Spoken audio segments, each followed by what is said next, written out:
Good morning, everybody, ladies and gentlemen, to this technical workshop, Climate Finance, IKI, Central American and the Caribbean. Before we start, I'd like for all of you to please pay attention to this little detail. We're going to have English and Spanish simultaneous interpretation with a voice boxer before we start.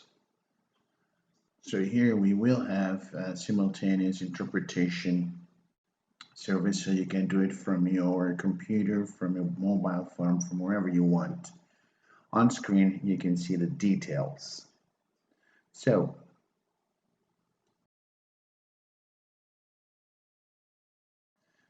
before we start, this is a little bit of general information. Since it's a lot of people, it's a lot of us in this workshop, please keep your microphone muted during the presentations. And whenever you have a chance to talk in your presentation, when you have questions for the speakers or presenters, please do it through the Resembly service. The link is up here. So please ask your questions to the speakers via app.resembly.com.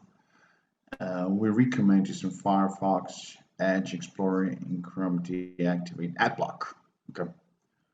During the whole workshop, this session is being recorded, and the recording will be part of the final documentation.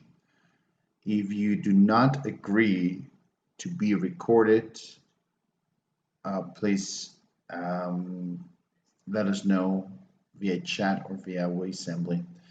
That's all. Let's just, without further ado, let's do with the opening remarks. We have Birte Derrix from the Federal Ministry of Environment, the Nature Conservation and Nuclear Safety from Germany. Just let's have her address the audience.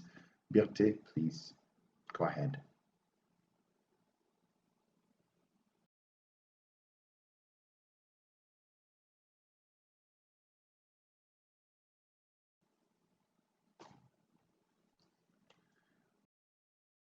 Yes.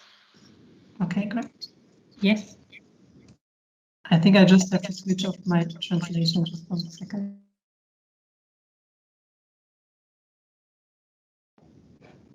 Okay, now it should work, otherwise you have an echo. I'm very delighted to open this first technical workshop on climate finance organized by the IKI Interface Project for the IKI project in Central America and the Caribbean today, and would like to extend a very warm welcome to all of you on behalf of the Federal Ministry for the Environment, Nature Conservation and Nuclear Safety, in short, the BMU. Thank you very much for taking the time today to participate in this technical workshop that deals with one of the topics that are of great concern to us at BMU, climate finance.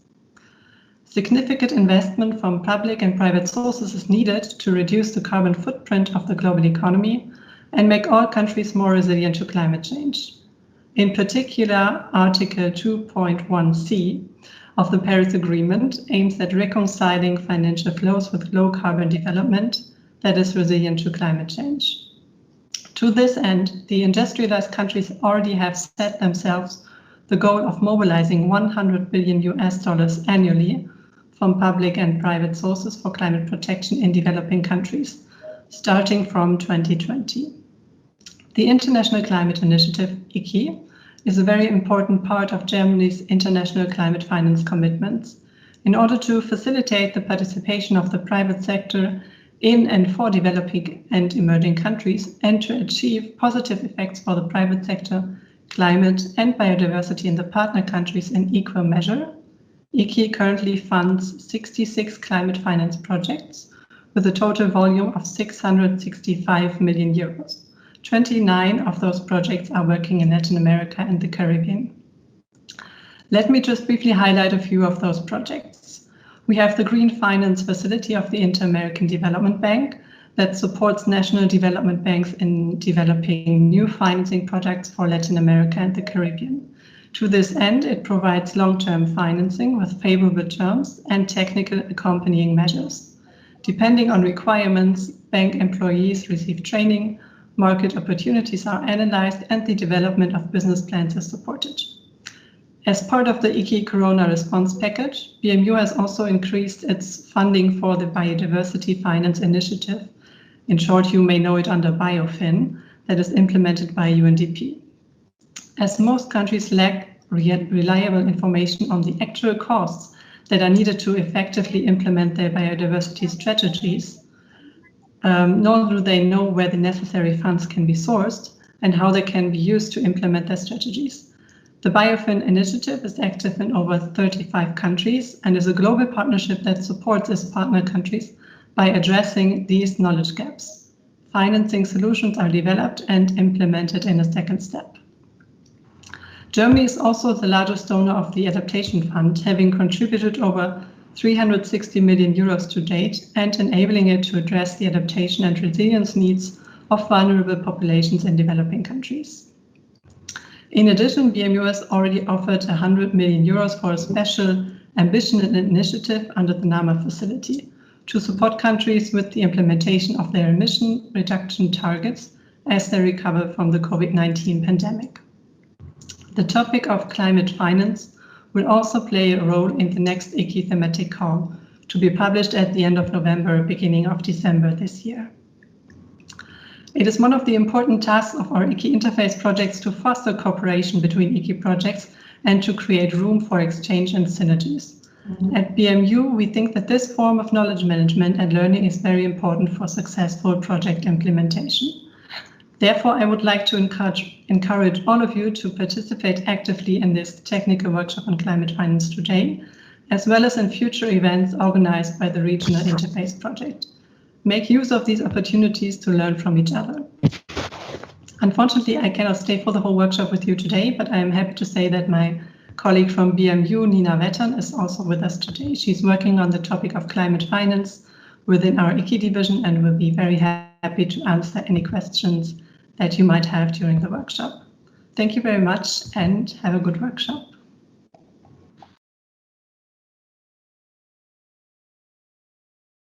Thank you very much, Birte. Now I would like to have Sandra Spies, the project manager for ACCION Clima project from the GIZ. Let's have her please address the audience now. Sandra, can you hear us? Yesterday, I was reading that one of the most used expressions during the last month is, "Can you hear me?" Given the fact that we are implementing all of these virtual tools and the complications that come with it. So good morning, everybody. Good morning, ladies and gentlemen. It's a true pleasure for me to be here. And thank you for being here with us today. I can see that we have more people coming in and incorporating in this workshop. I understand this is a very, very important topic. We need to talk about the relevance and the volumes that we are handling and managing under what Germany is doing and providing for the financing, and we're going to have a way deeper input in a little while. Now, what we are going to be working today and we're going to be doing today, we're going to be managing a knowledge product documentation.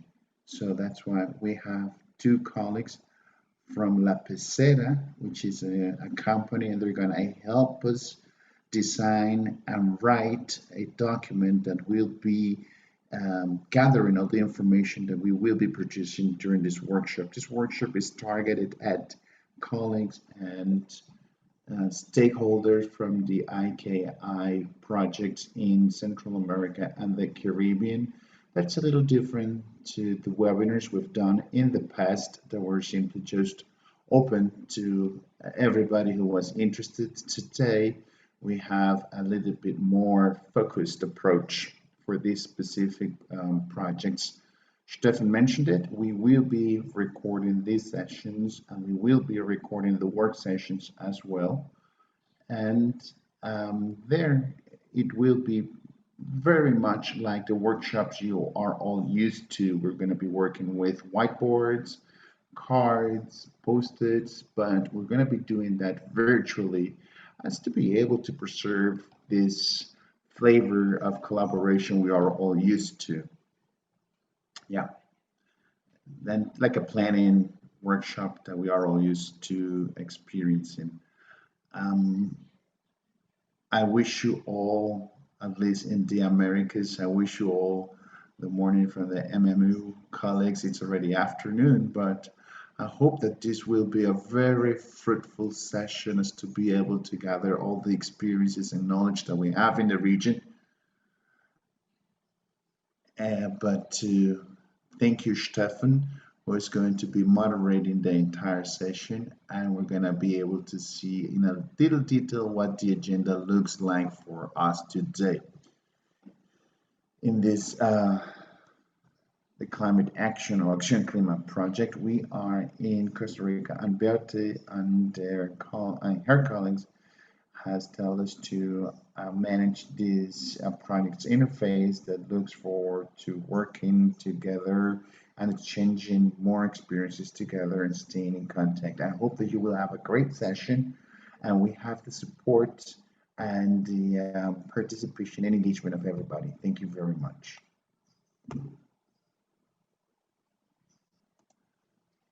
So we're going to have a quick look at what we're going to be doing here today. This is the presentation of the agenda. We're going to have a little icebreaker first, just to prepare our mind and to get ready for this co-creative session.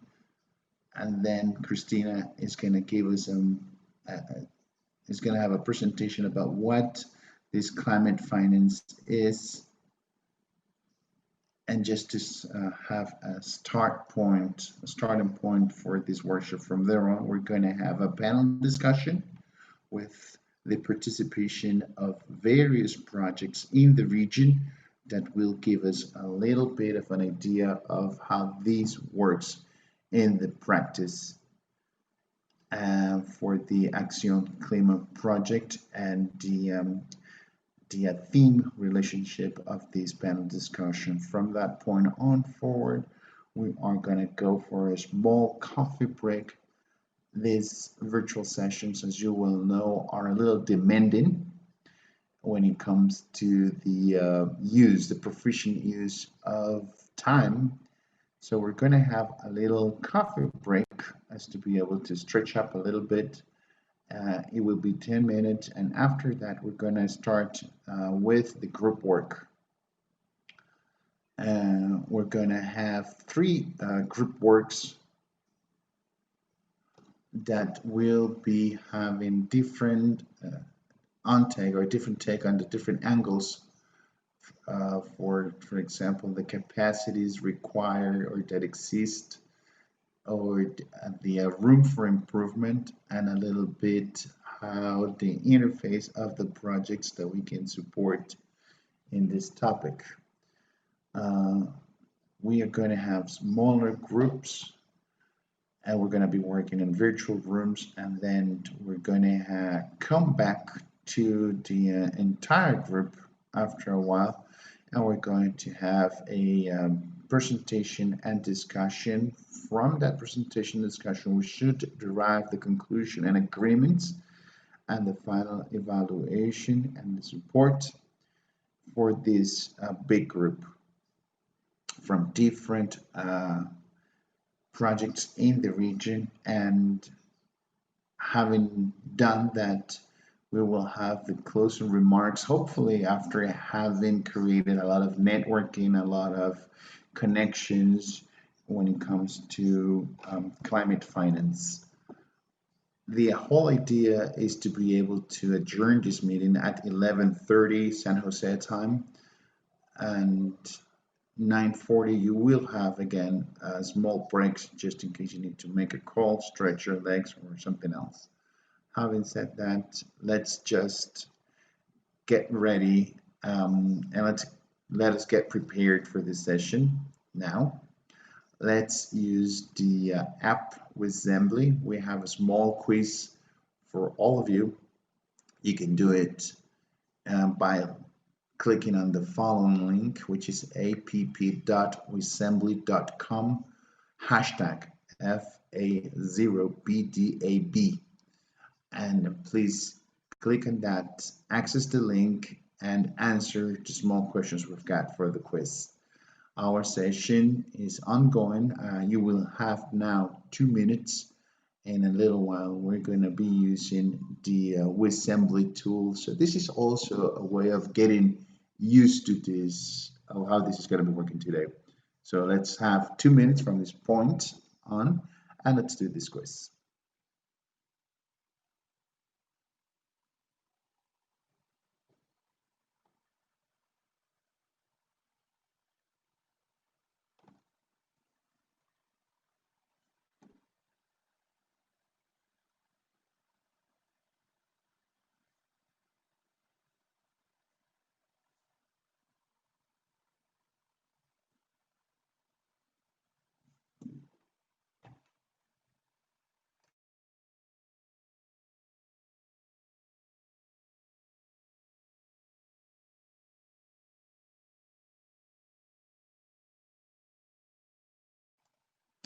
You can do this from your browser in the computer, or you can do it from your mobile device.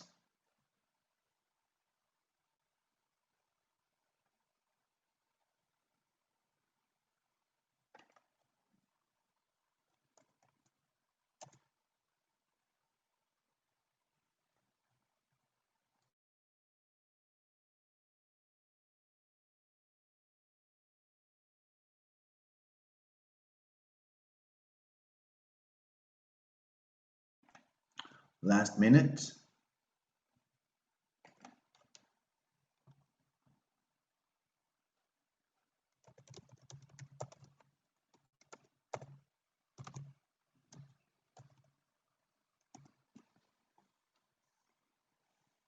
And I'm asking Catherine, please show us the results of the quiz, if you're so kind.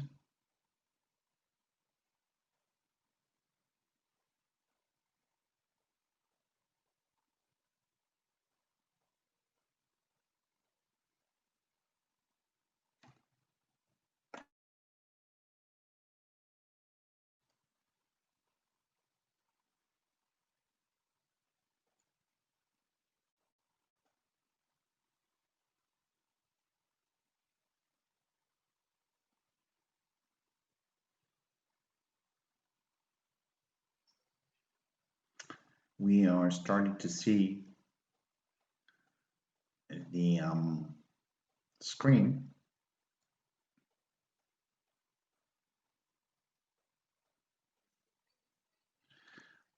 I'm sorry, I am having a little fight with Zemblis as to be able to show the first question. If you all give me just 1 minute, please.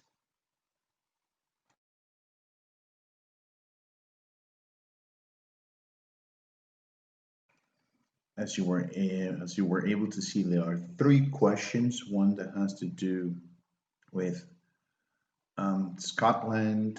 Those of you that know about wine, this is the results. Which country has the unicorn as a national animal? Which country has the unicorn as the national animal? And yes, the answer is Scotland. For those of you that have visited Scotland, you probably knew that it is depicted in very many public buildings as the national animal representing the country. Let's take a look at the second question. Next question is, how many, those of you that like to drink wine, how many grapes go into 1 bottle of wine? Yes, I believe we've got to 2 right answer, which is 3 and 4, because it usually is between 700 and 1200 grapes for 1 bottle of wine. So I believe that most of you are right in that one. Muy bien, very good. And then the last question is, many people are allergic to cats, but there are also cats that are allergic to people. Is this true or false? 60% said that it's true, and 40% says it's false. That 60% is the correct answer. They are right. There are some very few cats that have shown to be allergic to human beings. Very little indeed, but yes, yes, it does happen. That is correct. Having said that, let's get a little bit into the subject today, and let's have Christina Poser from the financial consultant of climate finance, who is going to be providing the introduction of what this climate finance is and what is important for us to talk about that. Christina, please go ahead. I think you are. Good morning. Hopefully that you all can hear me and see my presentation. Thank you very much for this presentation. And it's a pleasure to be part of this event. I did work a long time in Costa Rica for 4 years in the ACCION Clima project, and now I am working in Keynote in Frankfurt as climate finance consultant. Since it is a bilateral English, I'm going to make my presentation in English. I have my presentation in English, but I'm going to speak Spanish, and I hope it's easier for everyone. I will talk a little bit about the definition of climate finance at the beginning, and then I want to check with you the different sources and instruments for climate funding. And at the end, I want to give you a brief perspective to the future. What are climate finances for? Well, that is very easy to answer. The objectives of climate finance is to finance mitigation and adaptation activities.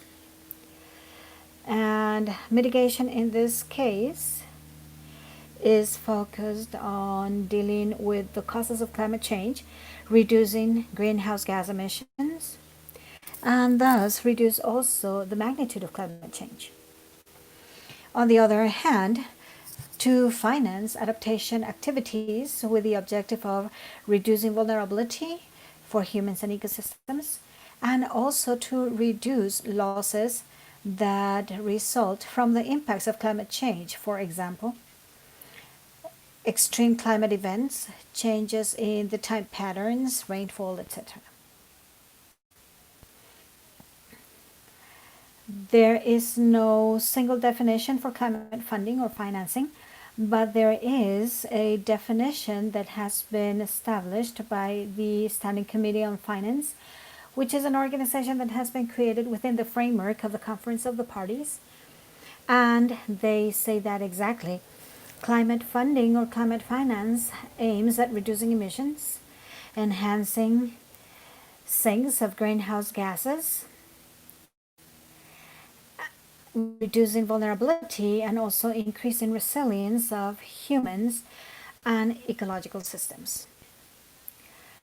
It is important to also understand that historically climate financing has been more understood as financing coming from developed countries to emerging or developing countries to support them in realizing their mitigation and adaptation goals.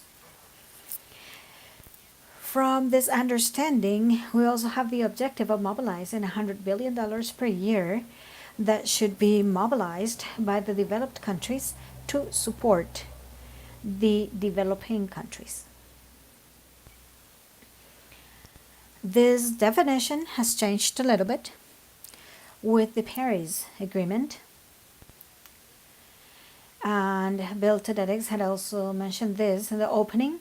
In the Paris Agreement, in Article 2.1, it states or provides, and I included here the interpretation into Spanish also because I think it is quite complicated, making finance flows consistent with a pathway towards low greenhouse gas emissions and climate resilient development. So this definition from the Paris Agreement includes all the funds that are directed to activities that mitigate climate change and help in adaptation. And this entails all those funds that can also come from the developing countries or emerging countries.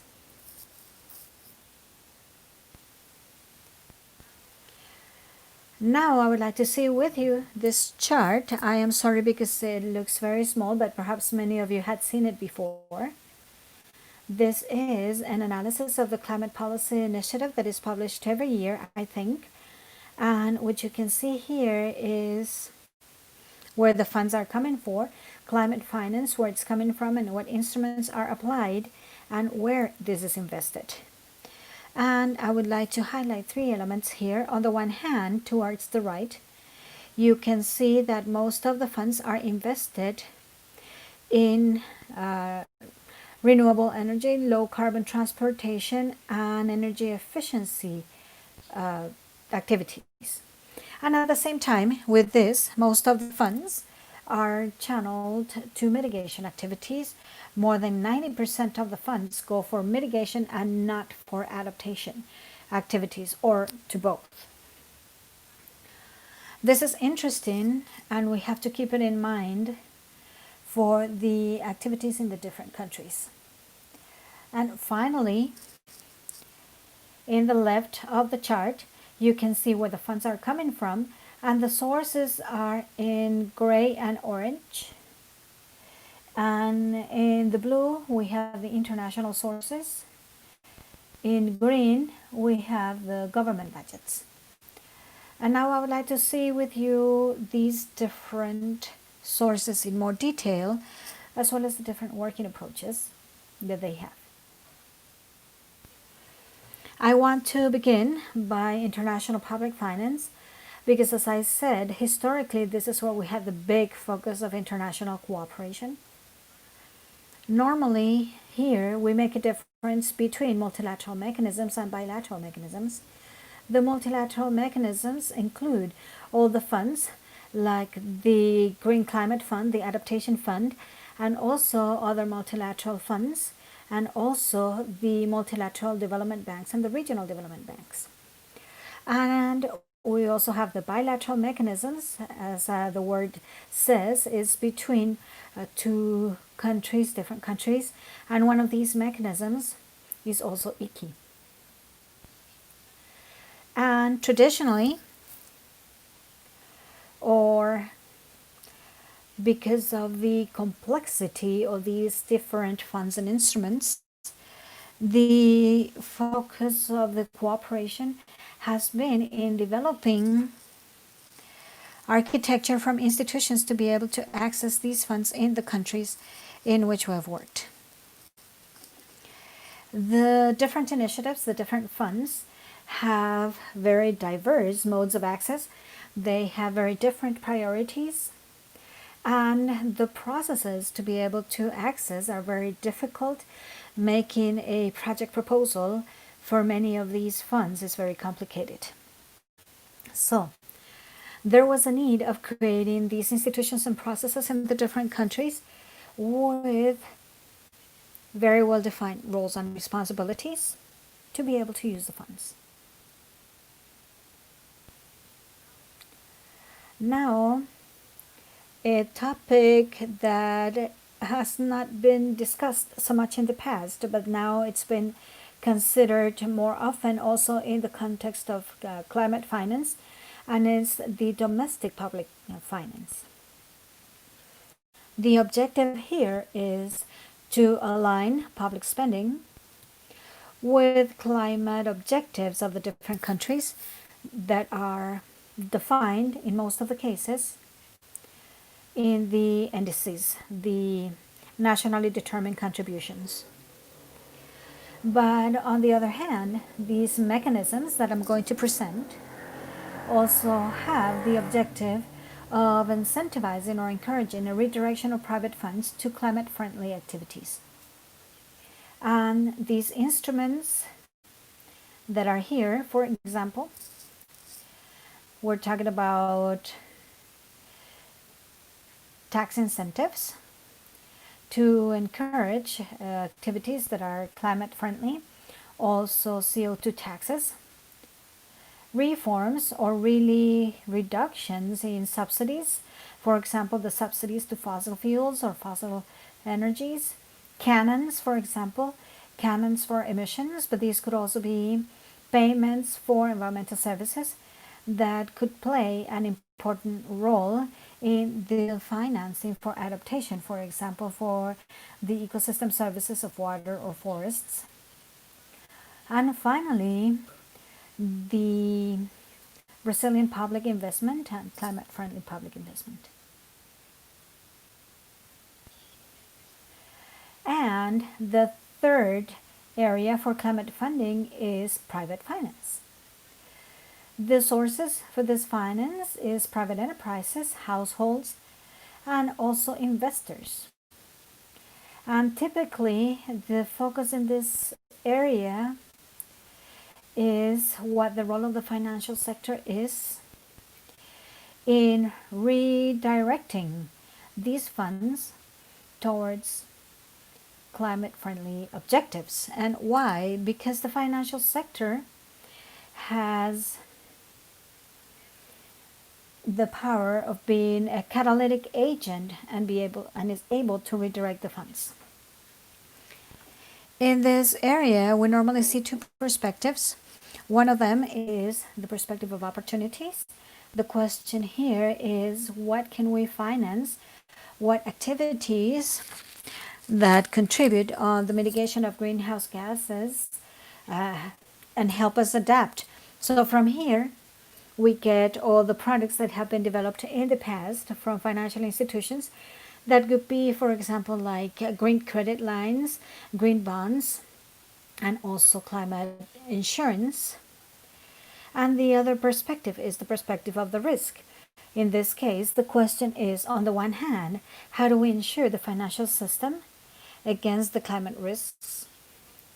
And how the financial institutions are able to integrate this perspective in their activities. For example, to finance activities that are also climate change resilient. Now, all this won't work at the national level if there are no coordination mechanisms that are operating well. And this is very important, both to have national and subnational coordination, but also to have public and private coordination and coordination between the different sectors. I'm sorry, somebody has the microphone unmuted. Could you all mute your microphones? Thank you. Okay, it is also very important to have climate finance strategies, ideally coordinated with the different stakeholders, because the climate goals, the climate objectives are not going to be accomplished if we only have an active group of stakeholders.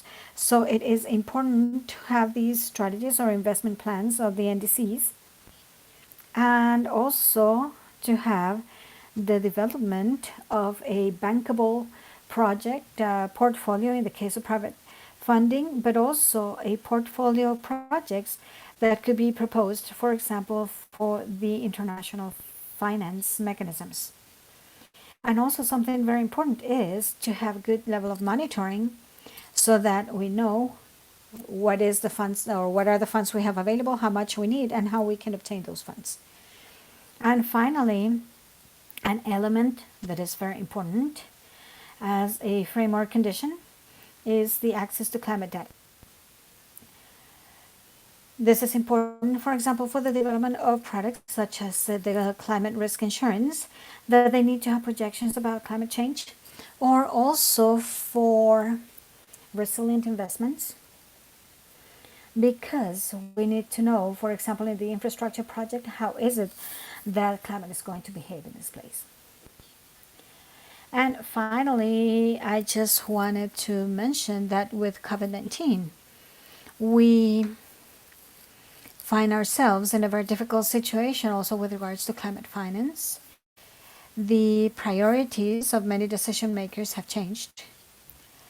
and it is not sure for sure that the funds that were perhaps devoted to climate funding objectives would still be dedicated or devoted to these objectives.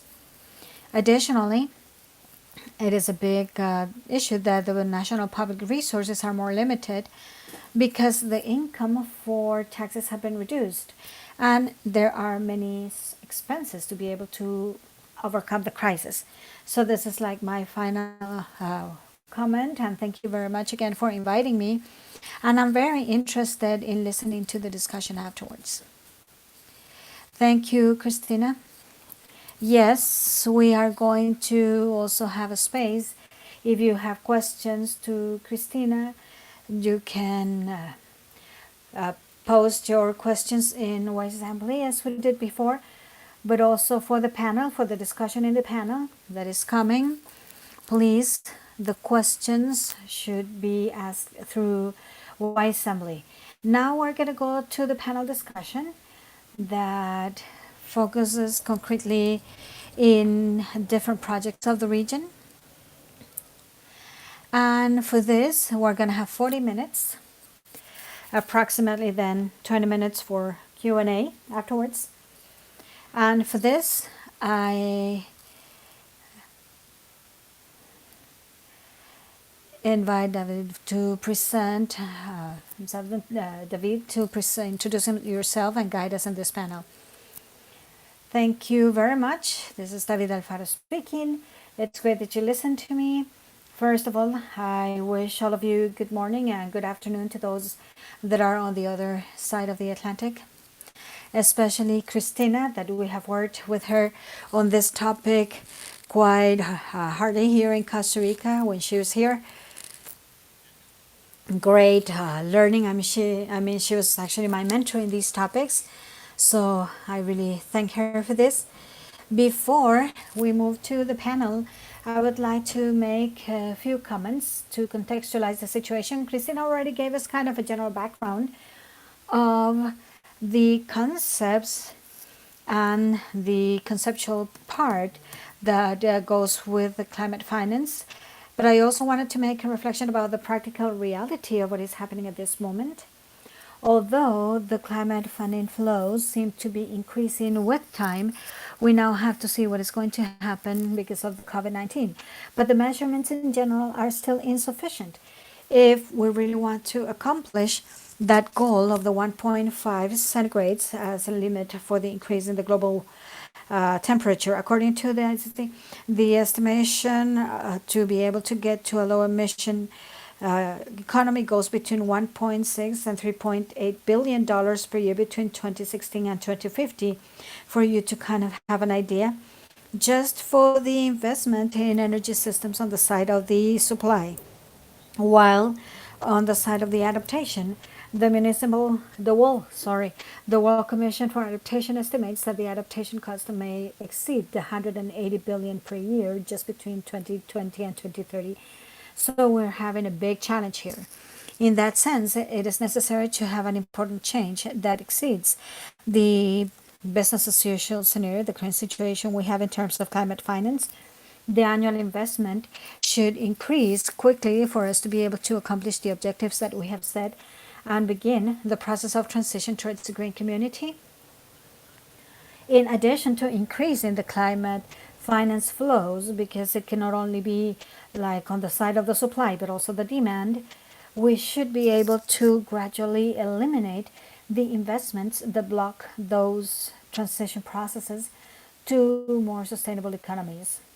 This has to do, and this goes through all the subsidies and all the types of instruments that at this moment give preferential treatment to the intensive use of fossil fuels or economies that are based on highly extractive activities. In this context, these scarce financial resources at the public level and other financial resources in favorable conditions should be used in a more transforming way. This is a lot of what Christina was saying on how we should also be able to have access to information that allow us to structure more competitive mechanisms in this sense. To accomplish this, we need an unprecedented collaboration between governments, between regulators of the financial sector and other sectors, development banks, private investors, in order to align climate finance with the climate objectives and the 2030 Agenda for Sustainable Development. Before we move to the panel, I just want to tell you that the ACCION Clima project, as Christina said, in the years of implementation has supported the government of Costa Rica in the implementation of its ambitious climate goals and has developed a series of instruments, knowledge results that are very interesting. And at the end of the workshop, we're going to share with you a link that is going to lead you to that systematization of knowledge, which also include the traceability of climate funding and also support in the finance mechanisms. I hope that this could also be useful for you and that you can access. And if you have any doubt or if you have any comment, we are completely open here to share with you. Having said this, it would be a pleasure for me to introduce the panel members for this process. I have with me Ms. Birte Derrix. She is responsible for the financial mechanisms and the public-private partnerships in the Biocorredores project of GIZ here in Costa Rica. She is a forest engineer with an specialization in economic affairs. She works in GIZ for over 20 years in projects related to natural resources from different perspectives. And the stream for all these have been natural resources and economic sustainability. Welcome, Patricia. And as I introduce you, I ask you to turn on your cameras for people to see you. I also have the pleasure of introducing Carolina M. Dryken. She is the coordinator of the project of the Reform of Policies and Incentives for a Green Economy in El Salvador, a project that is environment by UN Environment. And she has more than 25 years of experience working in the environmental area and sustainable management of natural resources. And from 2017, she has started working as an independent consultant by making consultancies in different organizations. And she's currently working as a project coordinator in the UNEP project for this project that I just mentioned, which is very interesting, and we will learn more about it. I also have the pleasure of introducing Jacinto Buenfil. He is the coordinator of the project that is called Microfinance for Ecosystem-Based Adaptation, or MEBA. He works in different countries of Central America and South America and the Caribbean, especially Costa Rica, Dominican Republic, and El Salvador. He is also part of the UN Environment team, and he's an environmental engineer with more than 20 years of experience, 12 years in climate change adaptation with an emphasis in environmental solutions. He is a consultant for the Green Climate Fund since 2016, supporting direct access entities. So it's a pleasure to have Jacinto with us too. And finally, I introduce also Catarina Hartmann. She is the director of the Green Banking Project implemented by RENAC in Guatemala, Salvador, Honduras, Nicaragua, and Costa Rica. And she is responsible for developing and leading the training formats that we will learn about later on in green energy and climate finance for RENAC. She is a business administrator and she has a master's in natural resource management from the Humboldt University in Berlin. Welcome to this workshop and to this panel. I would like perhaps to begin. I don't know if you have your cameras activated to see you, but I would like to begin this panel by starting from the reflection that we saw and everything that we have received in information at this point. I would perhaps begin with Patricia, asking a little bit about the relevance. Let's see, this is a project, and perhaps you're going to have a chance to tell us a little bit about what the project is about, but it would be important for me to highlight the relevance of reviewing and aligning tariff instruments. That's a big topic in all the region, as defined conservation objectives. So Patricia, how did you conceptualize the design of the tariff of the water resource? Tell us how the process is for the project and the experiences that you have had so far.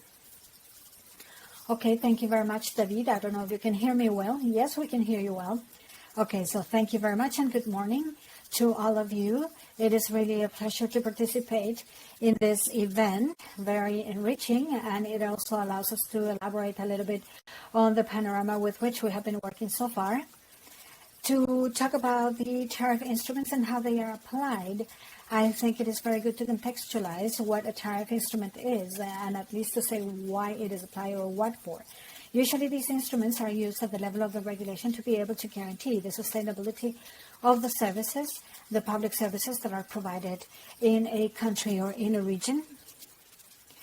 And this is with the objective of guaranteeing the sustainability of the resource, and especially in this case, the water resources for human consumption. So, just a few years ago, Costa Rica, although it doesn't look like, has had or has been having some issues in overloading in some of the main basins, and that is, of course, something that has determined a series of questions in terms of what we're doing okay, what we're not doing okay with the conservation of our ecosystem services at the basin level, especially those basins that generate the resources.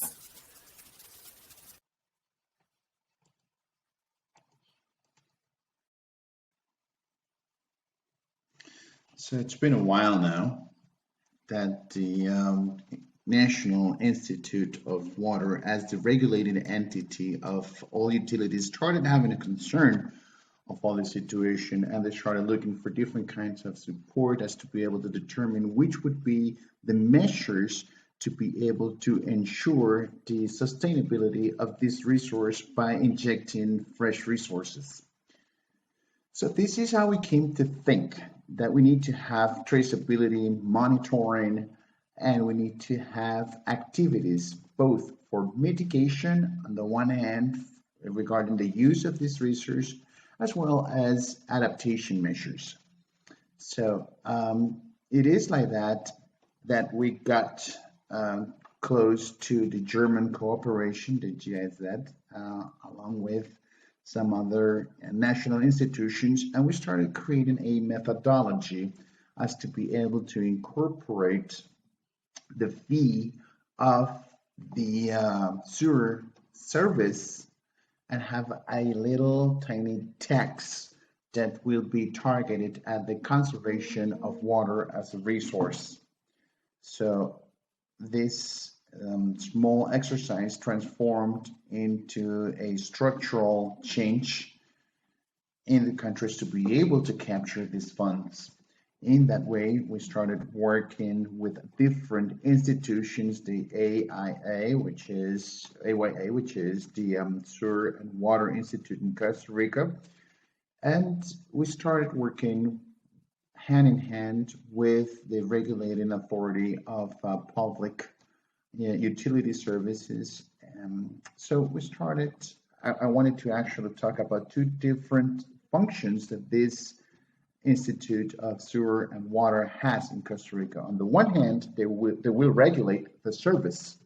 They have, by mandate, they have to control the water resourcing for all of their clients. But on the other hand, they also have to manage community sewer systems and water systems. And this is how the GIZ started contributing in order to be able to create this tax model that would be allowing a creation of fresh resources in a very solitarious way, because the users are the ones paying this tax.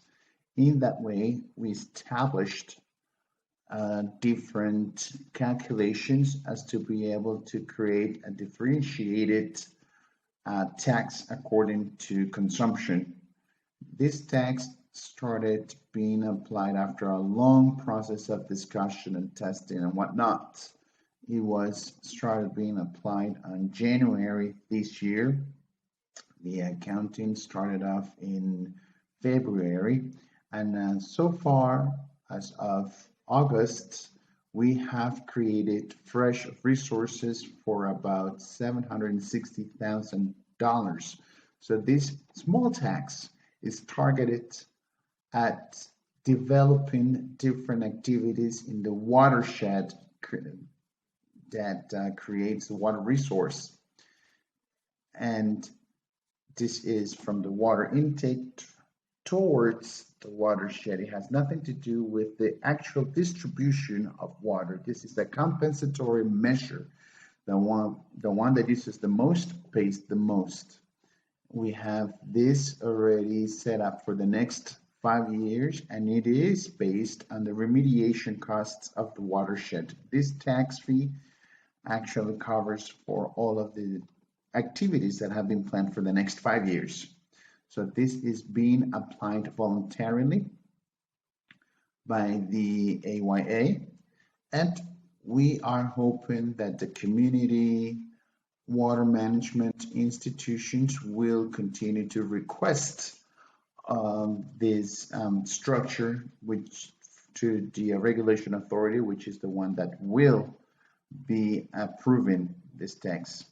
We believe we have done away with the paradigm, because the responsible of water resourcing is not only a responsibility of these institutions, but it becomes now a responsibility of the entire community.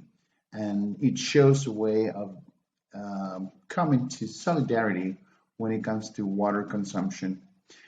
Just in closing, the tax is a very, very small fee. We're talking about cents of a dollar per consumed cubic meter. So you get to pay 10 cents of a dollar on a monthly service. So it's something that the user, the consumer, does not get to perceive. Let's say if you pay $20 per month, 10 cents is this tax.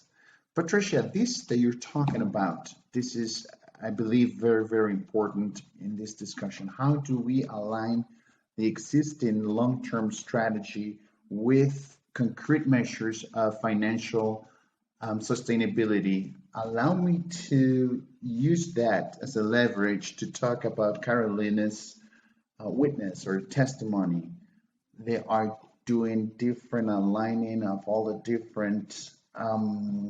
different instruments and legal instruments with the framework of water management that they have in El Salvador. What type of incentives are you evaluating at the moment for this process?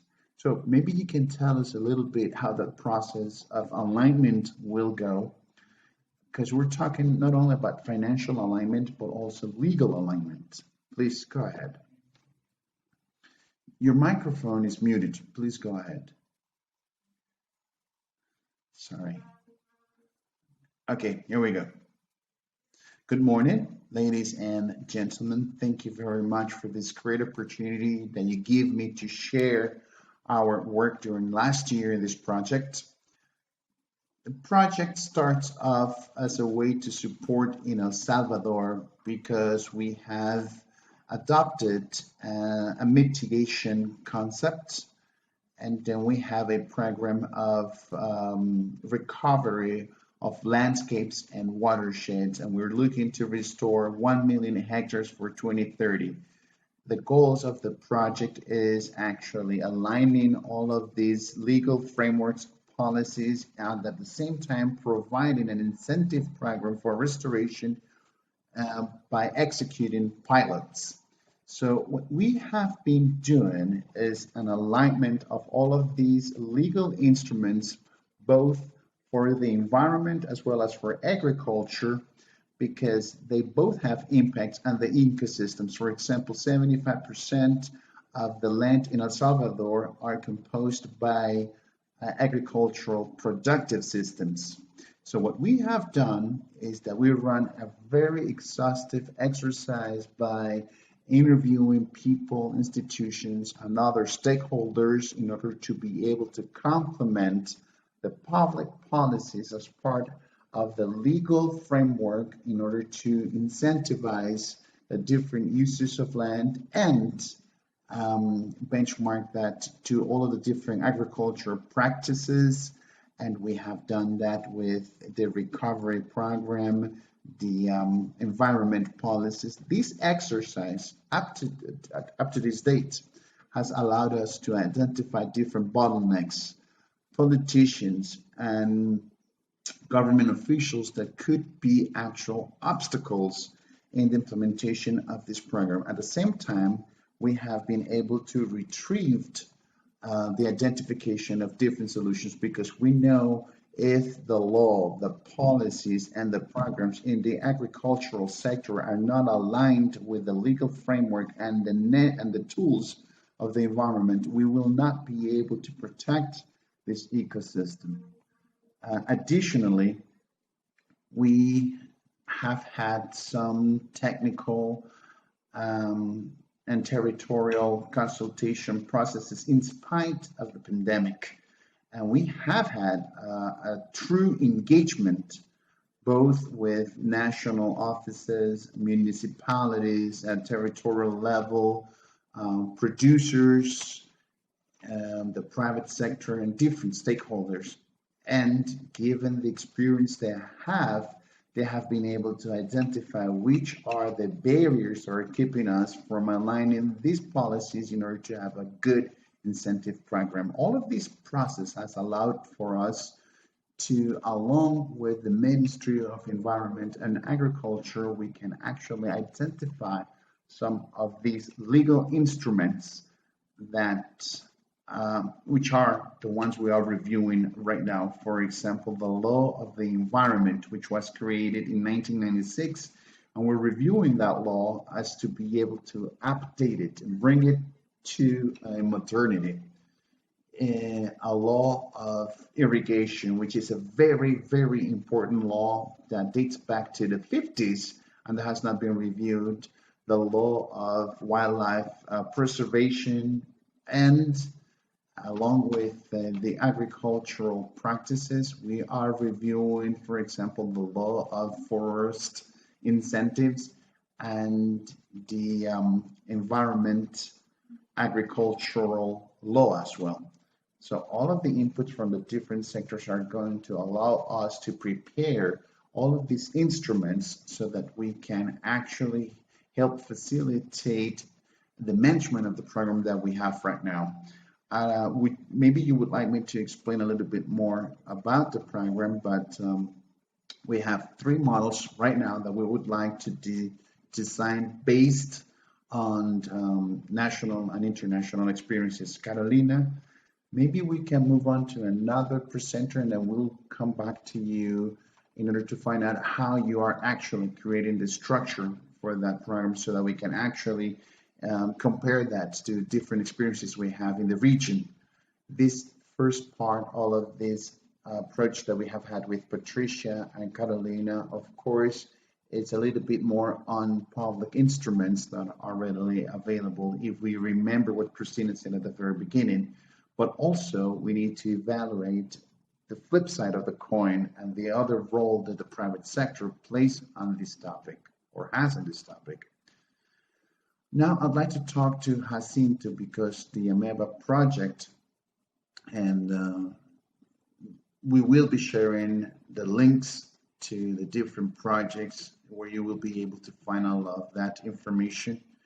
In the Ameba project, they have a very interesting website where they have all the systemized data. They have focused a lot on IMF, the microfinancial institutions, MFIs, I'm sorry, and that will be like locally and small scale. And I believe that it's very, very interesting because we have had a lot of experiences working with the finance sector here in Costa Rica and other areas of the region. And basically, allow me just to give the floor to Jacinto. What's the logic behind working with microfinancial institutions? Usually, we are trying to approach the more traditional, more mainstream institutions, but why microfinancial institutions, and when is it very useful to do it this way? Jacinto, good morning. Thank you very much for the invite, Jacinto says.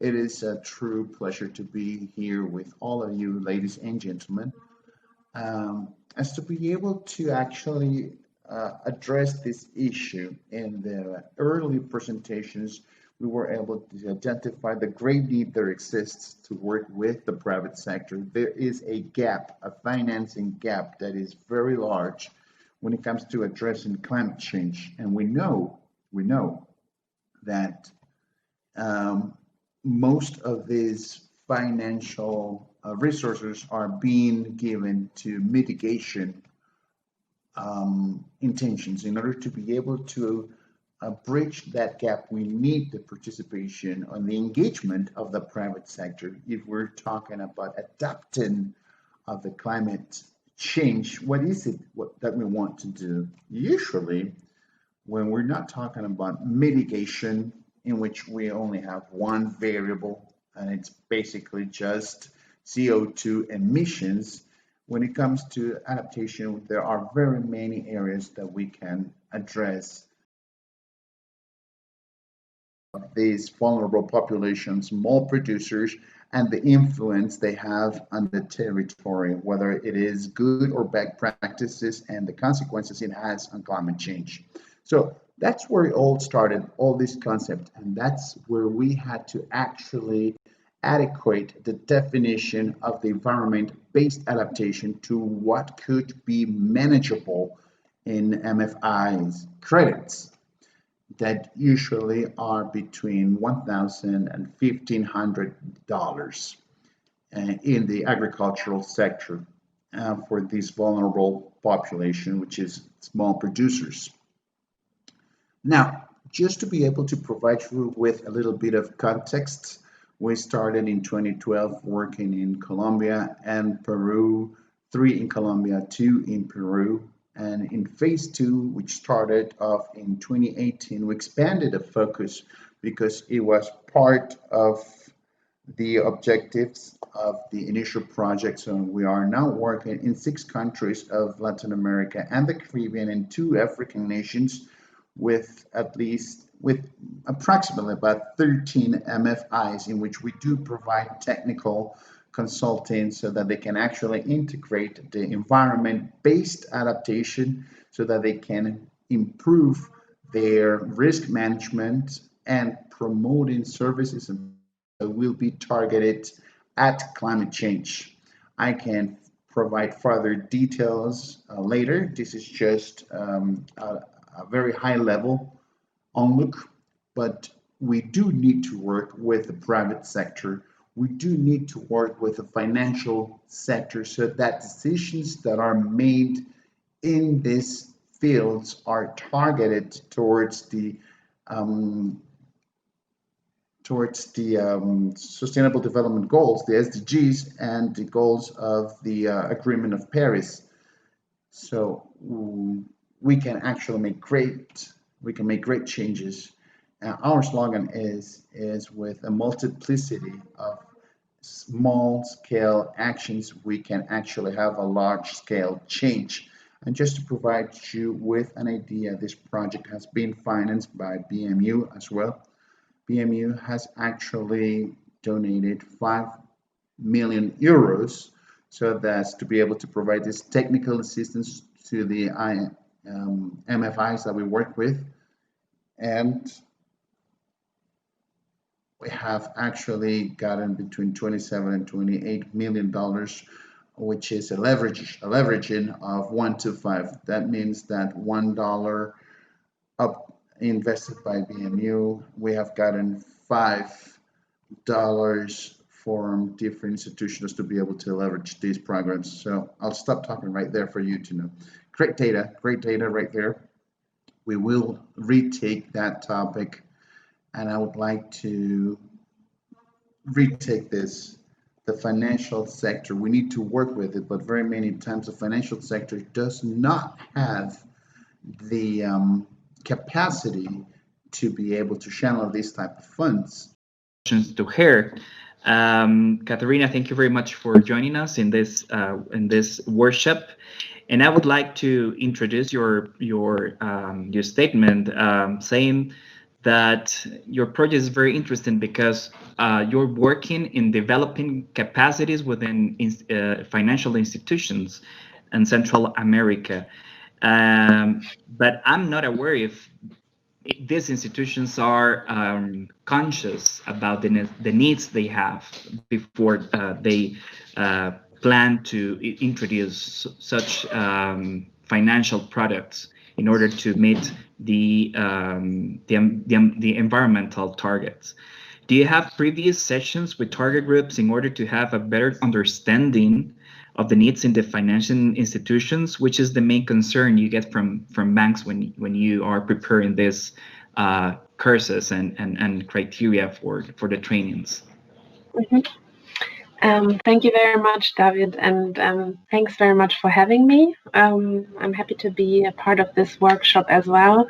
Sorry for speaking English, because I don't want to make too many mistakes in Spanish. Yeah, so I'm implementing a project called Green Banking, which is also funded by the International Climate Initiative of the German Ministry for Environment. And we started with this project last year by visiting our partner countries. And our partner countries, our target countries, are Central American countries, and Costa Rica is also one of them, and Peru and Colombia. And before we rolled out the capacity building program, our first aim was to really assess the needs of the target group. So we met last year. In February, we visited the countries. There it was still possible to do that.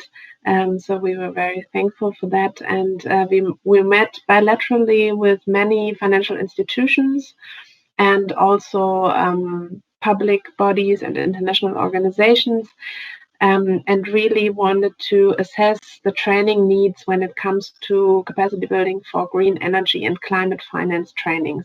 So we had a general understanding, but it was very important for us what are the needs of the specific region, because we rolled out this training program again in Southeast Asia before, and there the needs were quite different to Latin America.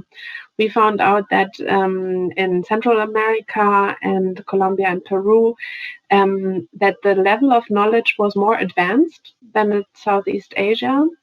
And we really wanted to have this as a basis, but also then, so I had the impression that the awareness about green energy and climate finance in financial institutions is already there, and they really want to become active in this field. And so I think our trainings came at the right time, because many banks, financial institutions were already intrinsically motivated to learn more about this field.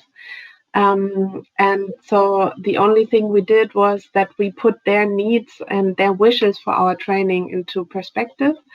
And so our trainings are mainly about topics like the general understanding of renewable energy and energy efficiency projects, so that the financial institutions really understand the risks that come with with these projects better, and so that they are more willing to get active in this field and to offer specific financial instruments in their bank. Because we see that knowledge is still missing in this part. Many projects are already being developed, but the financial instruments are not yet in place to really finance these projects. Maybe not so much in Costa Rica, as this is really a foreplayer of renewable energy development, but in the other countries, I think one by one, they're also really getting really active in this field, and offering a financial source is really the first step in this process.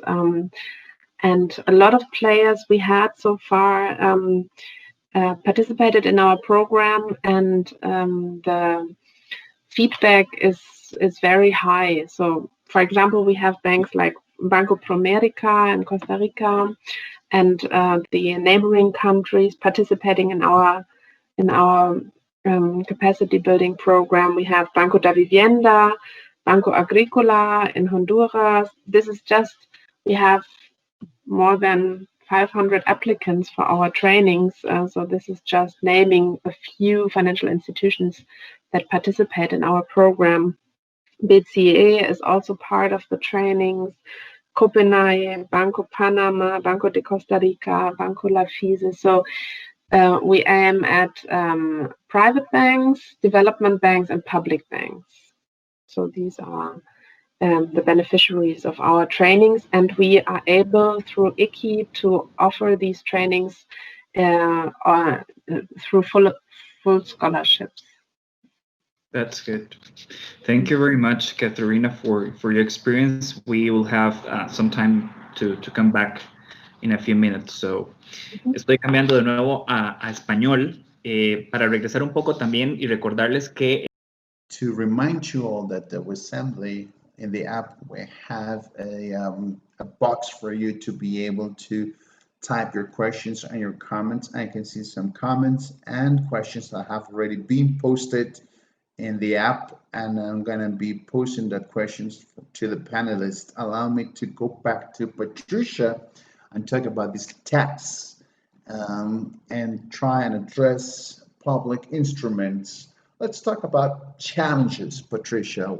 Why could it be so complex to address the tax structure in our countries? And somebody asked here, how long did it take for you to actually validate and agree on these tax fees with all the different stakeholders? And I believe that very important when talking about the complexity, the challenges. How did you validate these process with the different stakeholders? Yes, of course, says Patricia. It's a complex approach. First off, because in Costa Rica, regulation, it's quite a new topic in Costa Rica, and usually the user tends to think that regulation is only just the rise of tax fees. So we had to do a very exhaustive exercise on communications between users and the managing agencies and the regulating entity, with the participation of the Sewer and Water Institute in Costa Rica, the AYA. So we had to change the mindset and the perception people have on regulating authorities that simply just increase the fees. So we started working on an approach trying to show that the regulating authority has the power and the ability to verify if the costs are all covered for in a fee, and how to ensure that this fee is indeed monitored and the use of the resources. So we started just breaking the ice in that sense, as to be able to find out who could be run some pilots. So that was the first barrier, to do away with that paradigm, right? Now, the society, unless it is those of us that are working on environment, the society doesn't really, it's not overly concerned with where water is coming from. So people do not know which are the processes used and required to resource water. So we had to establish some processes, engagement processes, consultation processes at the institutional level, with a lot of technical engagement with international NGOs. And so these were systematic workshops in which we had a lot of discussion going on about the fee structure models that could be applied. And finally, all of the experts on fees from AYA, as well as the regulating authority and some consultants that we were able to provide to the process, we were able to come to a common ground, to a formula where everybody was happy and agreed upon. I believe it was a great challenge. It took us about 4 years when the fee was actually charged, because given the fact it's a fee, according to the Costa Rican law, there must be a public consultation process. It's a due diligence process that needs to be complied with. And there were, of course, oppositions that were the least in this case, but it is a resource that AYA will start investing in the most deteriorated watersheds according to the studies in the country. That will be the great focus of implementation, and it will then be expanded, and hopefully in about 10 years, the most vulnerable watersheds in the country will have some mitigation, adaptation activities already implemented. The fee also includes various categories of application. So we have, for example, land purchase, which we can do with this tax, as to be able to ensure these areas and that are high important for the reload of water. We have all the hydrological and hydrogeological studies, and we have ecosystem service payments. So when you can talk to the owner of a property, please draw back from the watershed protection line, there will be a retribution, because they will cease perceiving a profit. So there is a compensation for that. And then we can start implementing environmental education measures. There are 8 categories in this fee that will allow to invest these resources, and it was very amicable as to be able to get to an important consensus on how to apply the fee. Patricia, how long since we started the first discussion of the methodological guide? How do we get to a nexus for 5 years? How do we cost that? How can we translate that into a fee structure model? Because it all translates into a mathematical model. And then that needs to be cross-referenced with the payment availability of the users in the region where the fee is going to be applied. Because, for example, if the projected investments are too high, then we have to adjust as to be able to make the charge viable. These are discussions that were had in the discussion, in the process. It was a win-win, and I can tell you all, 80% or the 90% of this process was actually users that are paying these fees. They don't even know this is included because it's so small. So hopefully we are hoping to get about $1 million a year for the next 5 years, and we have an agreement with the FONAFIFA so they can actually do recovery of those areas that need to be reforested. And we are continuing to create agreement, and this fee can be renewed every 5 years, and it becomes something very, very sustainable for the water resources safety. And this is a lesson learned. It was not easy because there were a lot of discussions. There were a lot of stakeholders that didn't believe this was viable, that the calculation model actually had a couple of hiccups.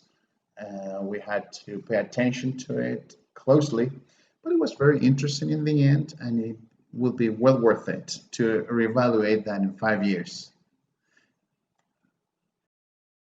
It is a very interesting experience. I was actually looking that there are several comments in the Y Assembly, so I'll give the chance to the rest for them to finish their interventions, but if we have time at the end, we can finish. If not, we go back to that in the work groups.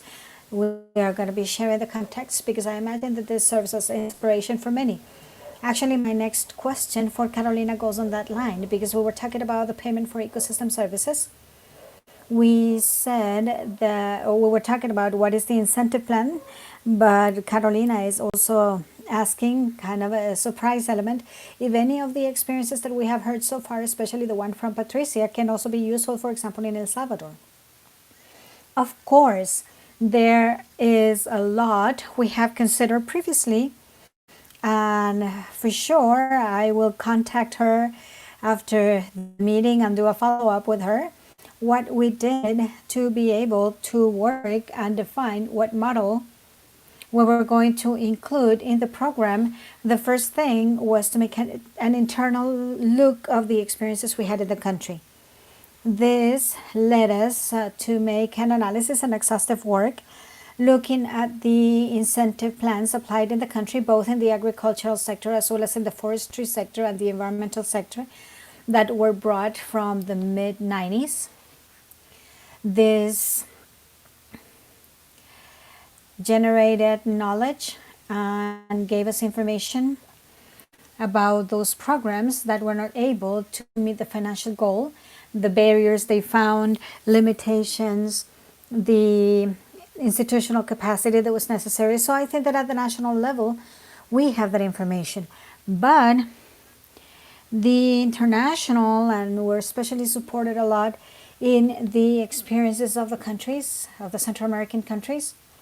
We have obviously investigated and we will continue investigating, but a way or something that we have learned firsthand has been in some webinars that we have organized, because we were gonna have some face-to-face exchanges, but now with the situation of the pandemic, we varied a little bit the methodology. So the first webinar, and I offered the material to whomever wants it, was about the experience of Probosque from Guatemala and an experience of payment for environmental services in the Dominican Republic. And for November the 10th, we are going to have another webinar with representatives from FONAFIFO and FUNBAN, and we are going to continue exploring these experiences. And for sure, when we get to the design of the PSA, we will be working with that. That's a PSC, the Payment for Environmental Services, because we have defined 3 schemes, and this is based on all the work that we have done. One of them is linked to what Jacinto explained to us. We're going to be working on a scheme with financial incentives, but with national banking, because we're taking advantage of the fact that a year ago, the Ministry of the Environment has signed a green protocol with the 3 national banking institutions, where they have a work plan, capacity building, and Catherine's work is going to be very useful. Actually, we're going to be contacting you, and among the activities framed in this plan, which is mutual learning, although the banking has been financing projects with environmental perspective, but these have not all necessarily been with this kind of approach or aligned with the legal and political frameworks. So the first scheme is going to be this one with the national banking system to facilitate this funding for green actions. And for sure, this event is very useful to link it with the experiences that Jacinto talked about, that Catherine also talked about capacity building. The second scheme is a PSA based on the proposal that we gave to the government. It's a PSA where we can generate the funds for a tariff which coincides with the priority that the President of the Republic has given to the water resources. So, learning now about everything that Patricia has explained, now we know that this is one of the challenges we have, but we know it is achievable. And that has been one of the proposals. The third one is a novel scheme for those that are used, or from those that we're used to seeing, and this is a management incentive. This management incentive consists in facilitating the regularization of the activities, works, and projects in order to have better land use And the idea with this is to strengthen the management process, administrative and management process, to obtain the environmental permits granted by the Ministry of the Environment, and the reorientation or the review of sums and activities that are generated from the environmental conversations.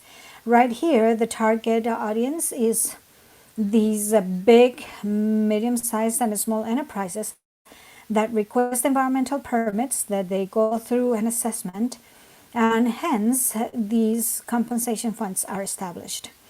We have huge challenges in the three.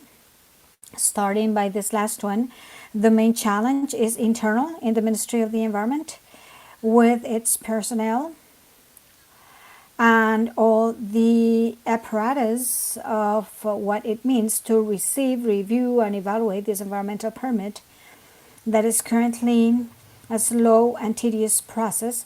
And the first incentive that we want to offer is to make it an attractive and agile process for the applicant, and that it does not skip the implementation of the whole process. And the second one is to be able to design these uses for compensation funds in a better way by using the information like environmental indexes and the well-decided monitoring and execution. We also have challenges at the financial level because we want to go from being a program of financing for productive or agriculture or forest purposes, but the idea is to have this approach for ecosystem services. And the PSA, as I said, our big challenge, in addition to the design and the ownership, is the financial sustainability in this time we're going through right now, which is uncertainty in terms of economy and social aspects. But we're sure that if we focus on the water fee, working with ANDA, which is the right institution, we can get to that, and because we're all paying for that resource. And here in El Salvador, at least right now, it is a very low tariff that does not even charge what this service really costs. So I will leave it here, but perhaps I want to tell you that we are going to experience in the pilot projects, this is key, parallel to the design of each scheme, we will be implementing pilot projects in some selected territories where we are going to apply some of these incentives, and a modality that we're going to be applying through a synergy that we have developed with GIZ and the Green Climate Fund is the cash for work modality that we're going to be applying in these pilot projects next year, where we're going to be measuring the whole modality that they would apply in the projects that are being financed at the regional level through the Green Development Fund. So we are going to have the part of design with the questions, experience-based development, but also applying it in these pilot projects. Thank you very much, Carolina. Definitely we're going to be attentive to the results of these pilot projects, and I wish you all success for this. I'm going to go with Jacinto again, looking at this topic of agile processes, agility in the processes, because they become bottlenecks, definitely in the processes we have. I wanted to go back to this topic of private funding through the stakeholders. I have another question here also from the people from the panel. I would like to know, Jacinto, from your point of view, up to which point the obstacles that we find when we work with financial institutions to funnel the funding, are they given by the risk perceived to the agricultural sector in general, which is a very vulnerable sector in the effects of climate change, and up to which point would this depend also on the lack of information and capacity of the financial institutions? Which has been your experience in working with these topics? And also there is a question from the panel. They're asking you, when you're talking about the importance of working with the private sector, could you elaborate a little bit about which are the relevant stakeholders in that sector? If it would only be enterprises or also other stakeholders? Thank you. Please go ahead. Thank you. Yes, those are very good questions. Starting by the last one, because I think it's more concrete to answer quickly. We work with the financial sector, particularly the microfinance sector. So we start the project, as I was saying, with 3 entities, and they are entities from different domains, or I would say different sizes actually. Banca Mia, which is a bank that is already established and works in microfinance. It's a big bank in Colombia. TAC, which is microfinance and regional NGO. And Crezcamos, which is also a private microfinance entity that is growing a lot. In Peru, we work with Solidaridad, that was then purchased by an entity that is called Caja Rural Los Andes, and with a cooperative that is called Conasurco, that is also in Peru, located in certain areas in Arequipa and others. From there, the scheme was expanded towards Funde Cooperación in Costa Rica, Banco de Fomento Agropecuario in El Salvador, other institutions in Colombia, one that is called Fundación de la Mujer, which is also a big bank, and a cooperative that is called Conentar. In the Dominican Republic, we work with Adopel, a bank, and in Benin we work with Comuga, and in Senegal with Agricole Bank, and another one called Kauri. So these are the stakeholders with which we have worked, and now I explain a little bit about the process. Answering the first question, I'm going to go on parts here. The risk in the agricultural sector is imminent in terms of climate change. And that has been a very good question, precisely because the topic of information is something key. Without information, then there is no investment in the sector for agricultural loans. So, speaking about the challenges, the first challenge was to speak the same language. I always kind of joke with this because it seemed to be like an arranged marriage, one of those where nobody knows each other. So we have to live together, but we do not know each other. And that happened, right? From the environmental point of view, we were trying to set criteria, we were trying to generate tools that could be useful for the financial institutions. And many times they were saying, no, but I cannot implement this because it is going to increase my operational costs and so on. And there was little knowledge about environmental topics and about climate change. So that was a first barrier we had to face. Also,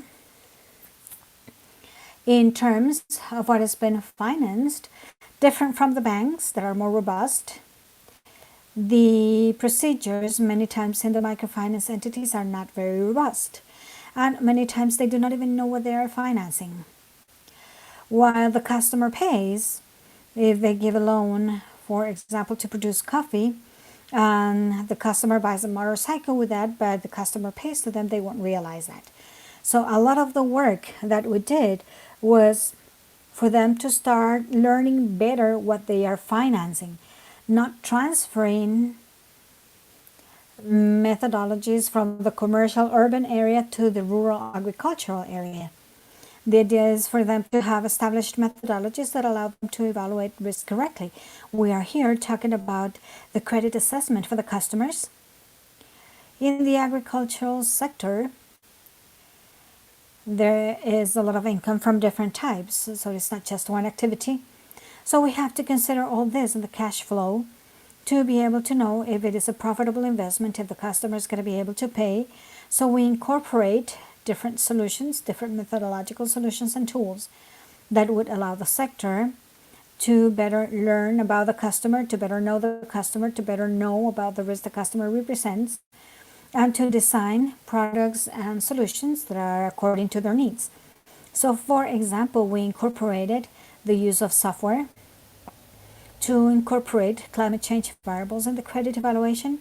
We generate tools that allow the institutions to better verify the credits, to know that a credit that has been used for ecosystem-based mitigation or adaptation is really implemented in that, and also to monitor the capacity of the customer how the customer or how this capacity increases with regards to the investments that are being made in their capacity to approach climate change in a sustainable way.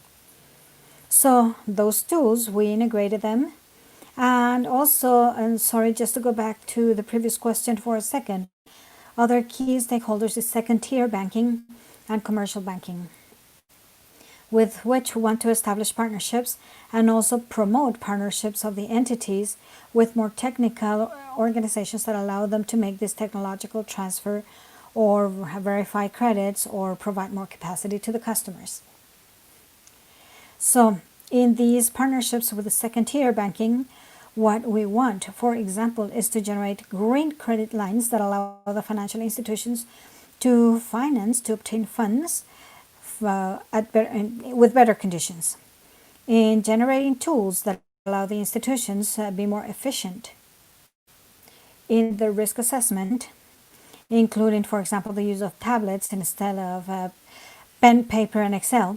So through those solutions, the use of software and tools and others, the idea is that the operational costs would be lower and that they also learn better about the risk of the customers and thus reduce their own risk.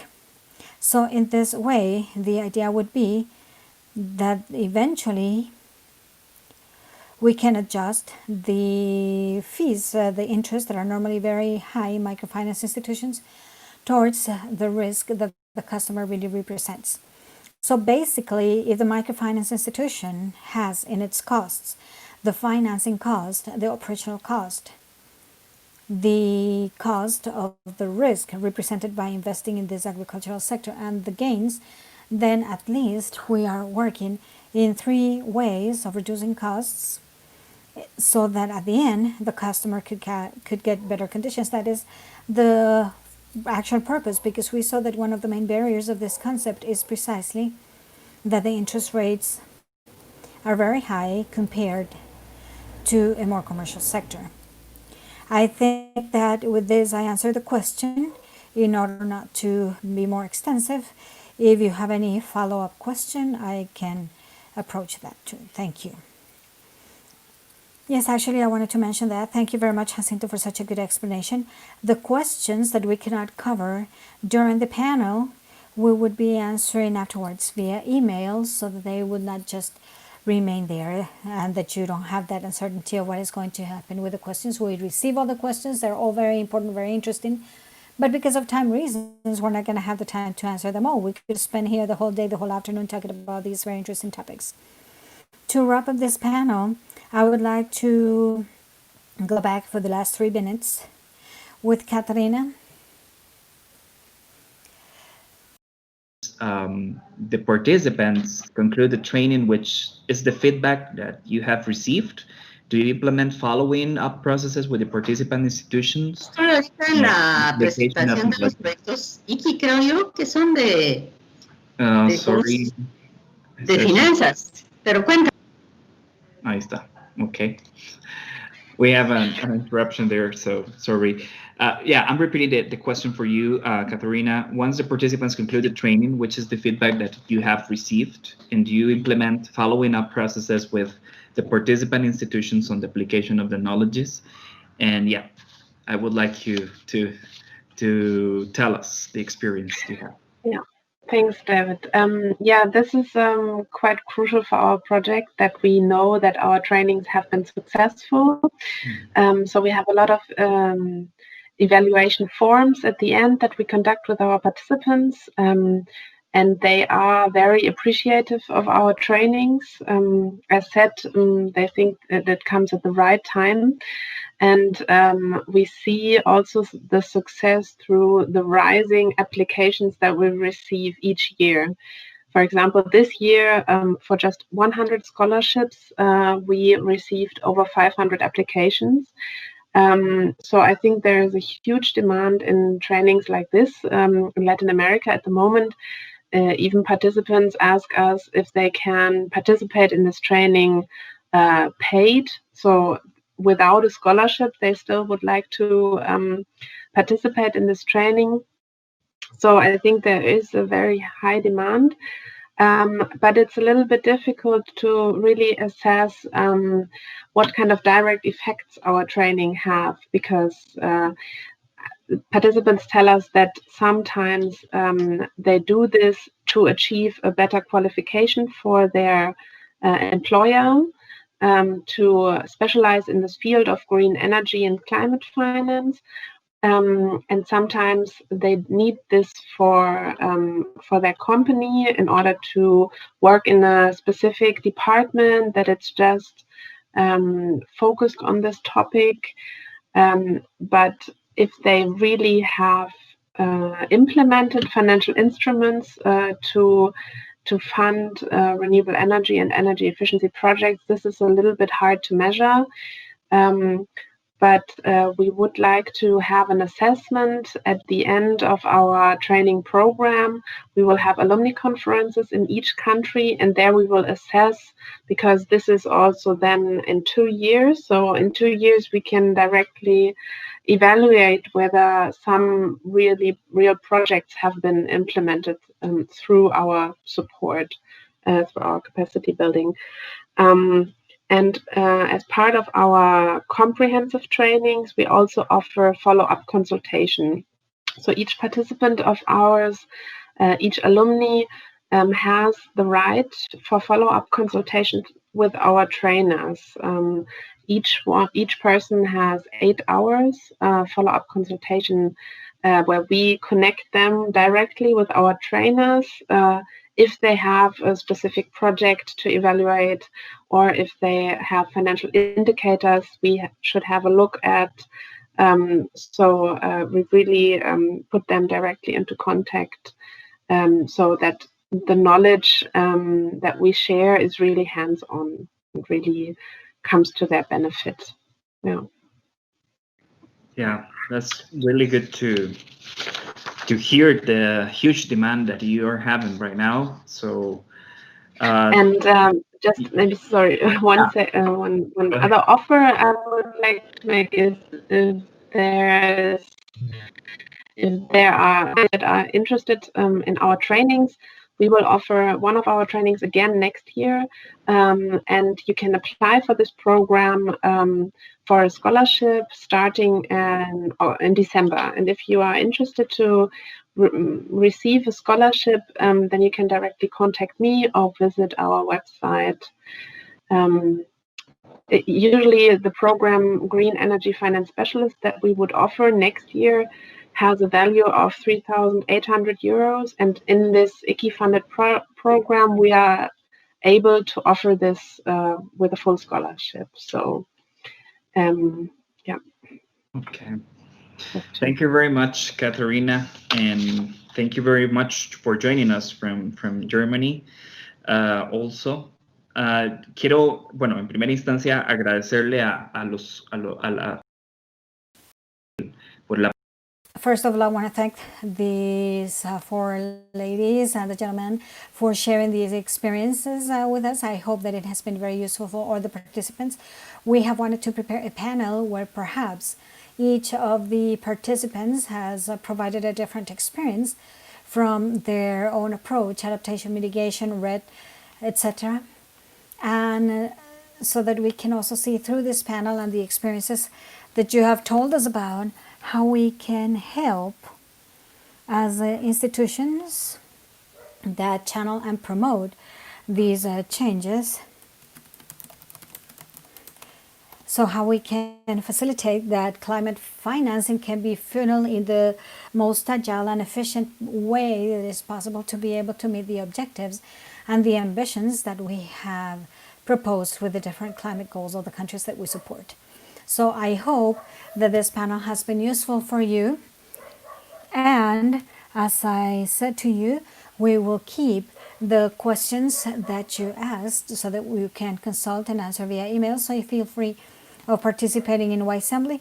I want to thank the 4 of you for your participation and for your time. And I'm going to give the floor now back to the moderator, Stefan Meyer, for him to continue. Thank you, David. And I want to thank the 4 panel members. I think that we have already touched several of the topics that we're going to be working on after the break. And for us, it would be very useful if you could participate here in YAssembly, and a little bit like saying which group, which topic or area you're working on in your projects, so that we can distribute your names in the groups.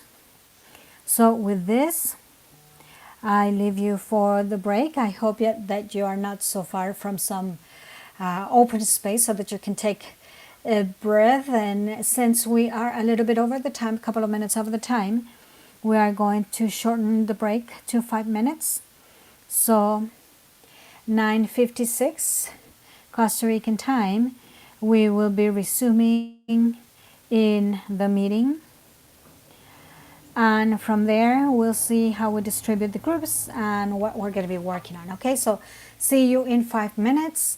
And please look at YAssembly, the same link before, so that you can see the distribution of the groups. Thank you very much.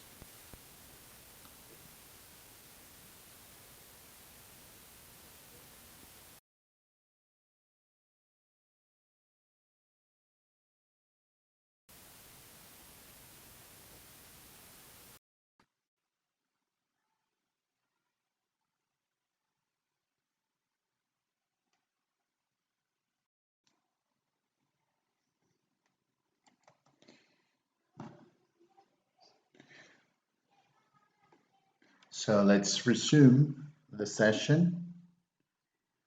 Hopefully everybody is back. So the idea for the session of work groups is to actually take a look at the different areas that we have had, best practices or experiences when it comes to fundraising, capacities required in our counterparts mostly, and the support of ACCION Interras.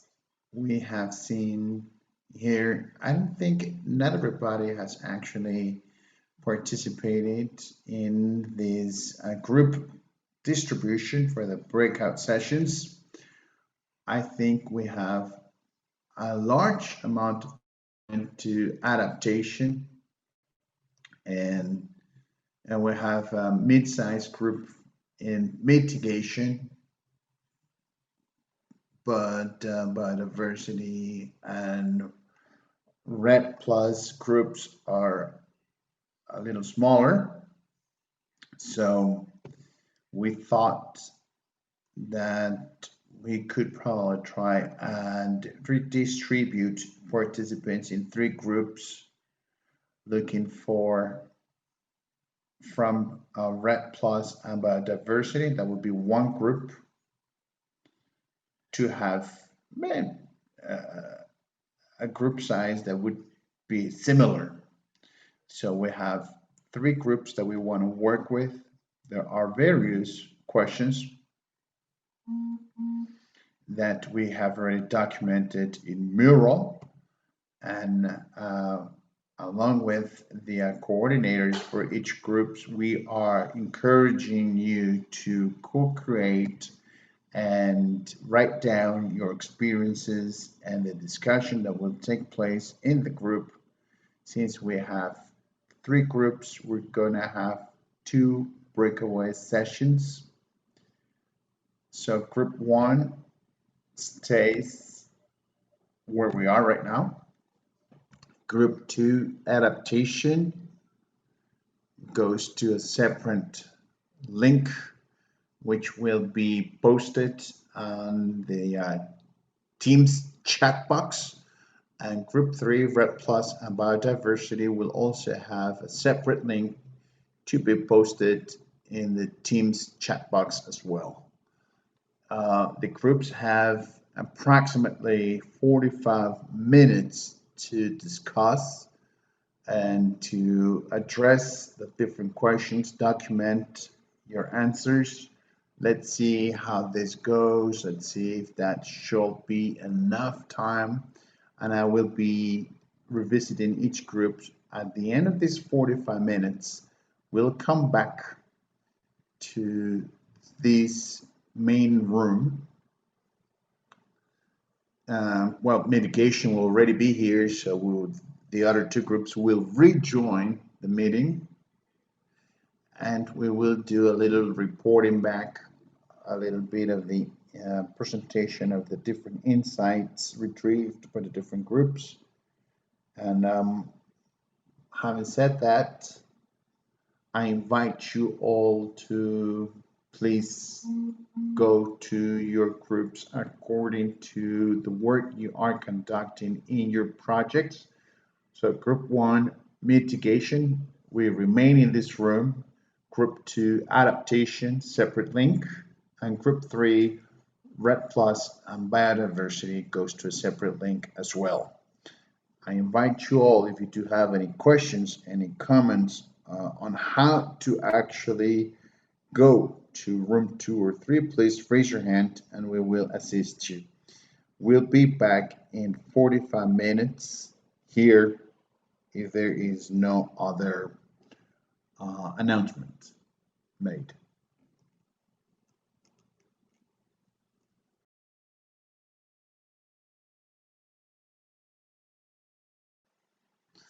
I think that we are all back to the main room now.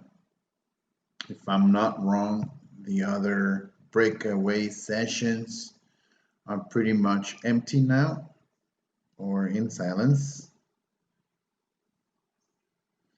I'd like to invite all 3 groups to provide us with some feedback, how the discussion went that you had, which have been the most important insights that you have had.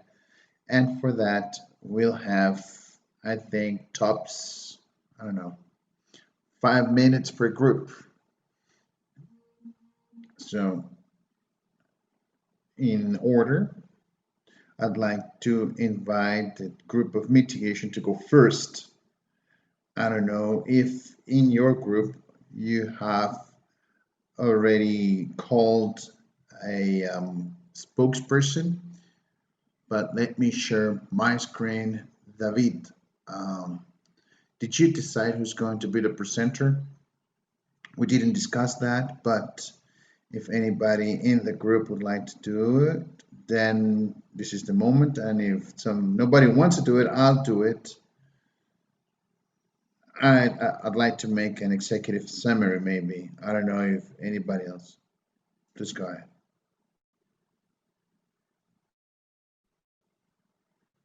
Go right ahead, David. Take the honor of being the presenter, please. Good, okay.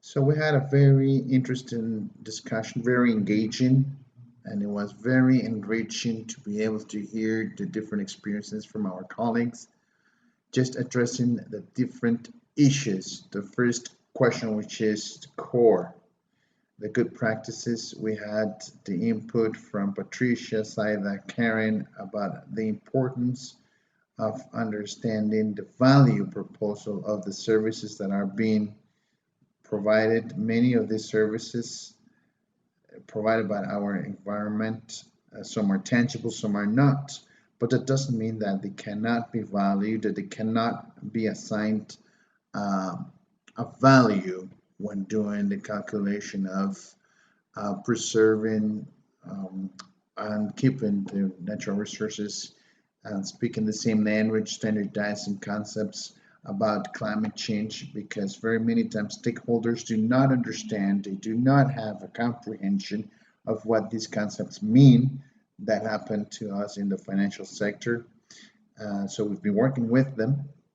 Another important issue, and that goes closely related with the particularities of each country, is that different sustainability strategies for different sectors should be aligned to the reality and the needs of the sectors, because there are countries where raising awareness is absolutely key about the owning land, and that in certain countries creates certain mistrust issues. That when it comes to best practices for the channeling of this and the capacities of counterparts. We always find out that we are disaggregating.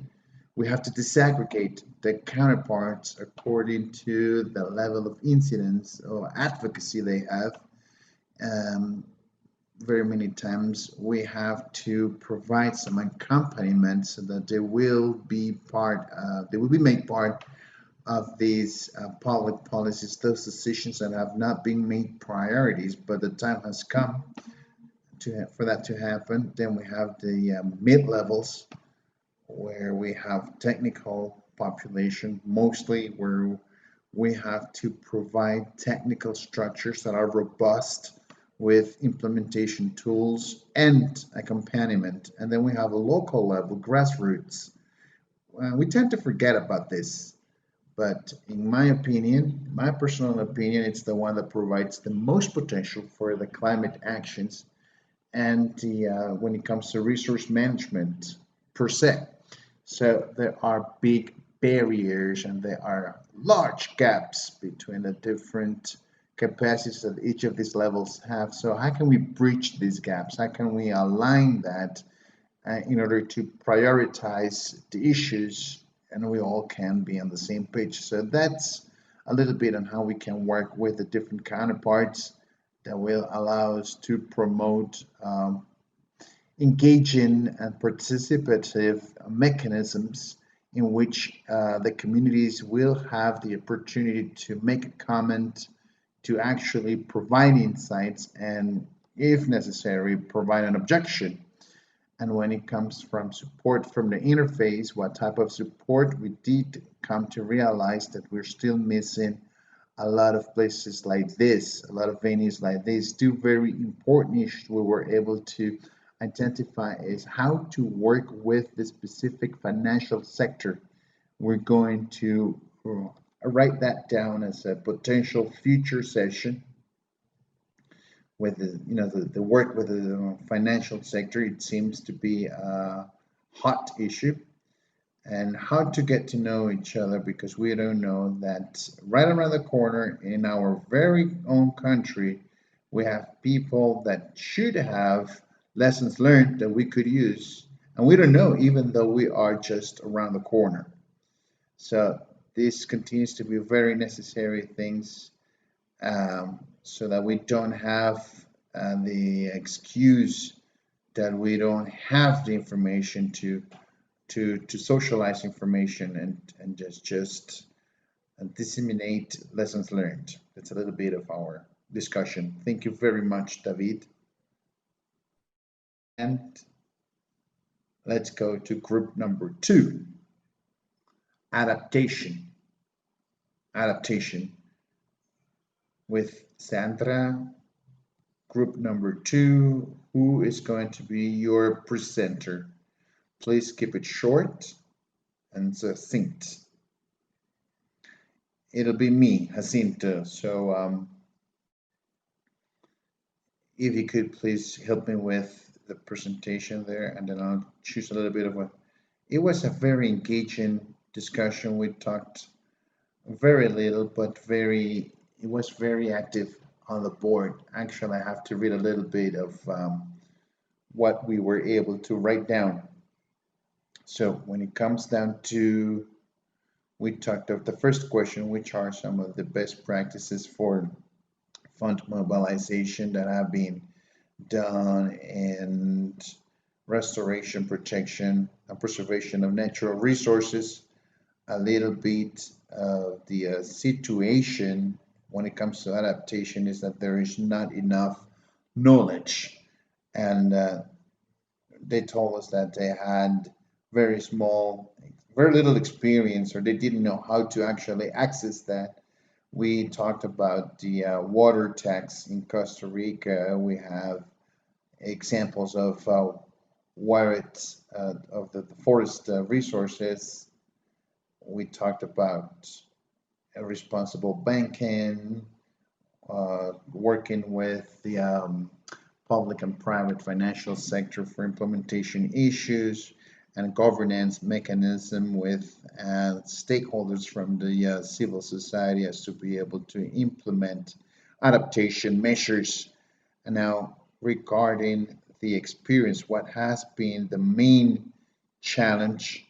Well, there's been a lot of awareness regarding the lack of technical capacities when it comes to planning, engaging the private sector when it comes to addressing adaptation issues with specific projects of tangible benefits in the value chain, the lack of feasibility when it comes to funds, the how difficult it is to be able to develop bankable projects with credits for adaptation. And there are some examples in Mexico in which some trust funds were done away with that would prevent from having access to different funds.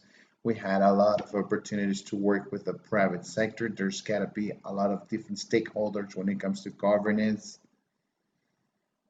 And we also talk about the green protocols that are being developed in different countries that involve sectors of the private sector, development banking system, insurance companies. And there was a comment that was very important and that could be incorporated into climate change, and this is specific for a country.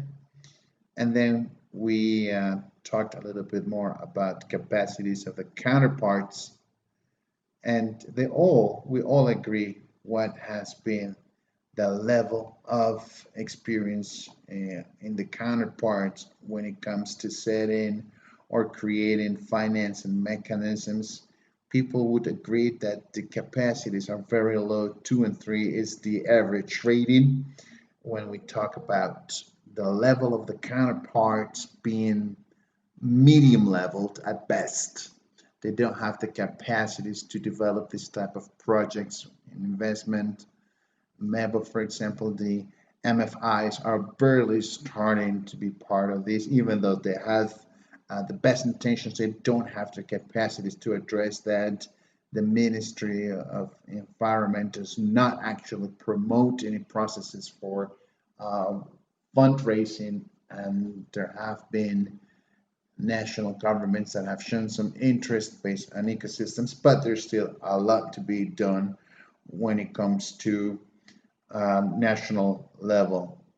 When it comes to identified needs, we talked about national governments, lack of staff, programs with not enough budget, and the monitoring of projects, this lack of articulation with the private sector for environmental issues, lack of financing for the civil society organization, and lack of monitoring and result verification systems.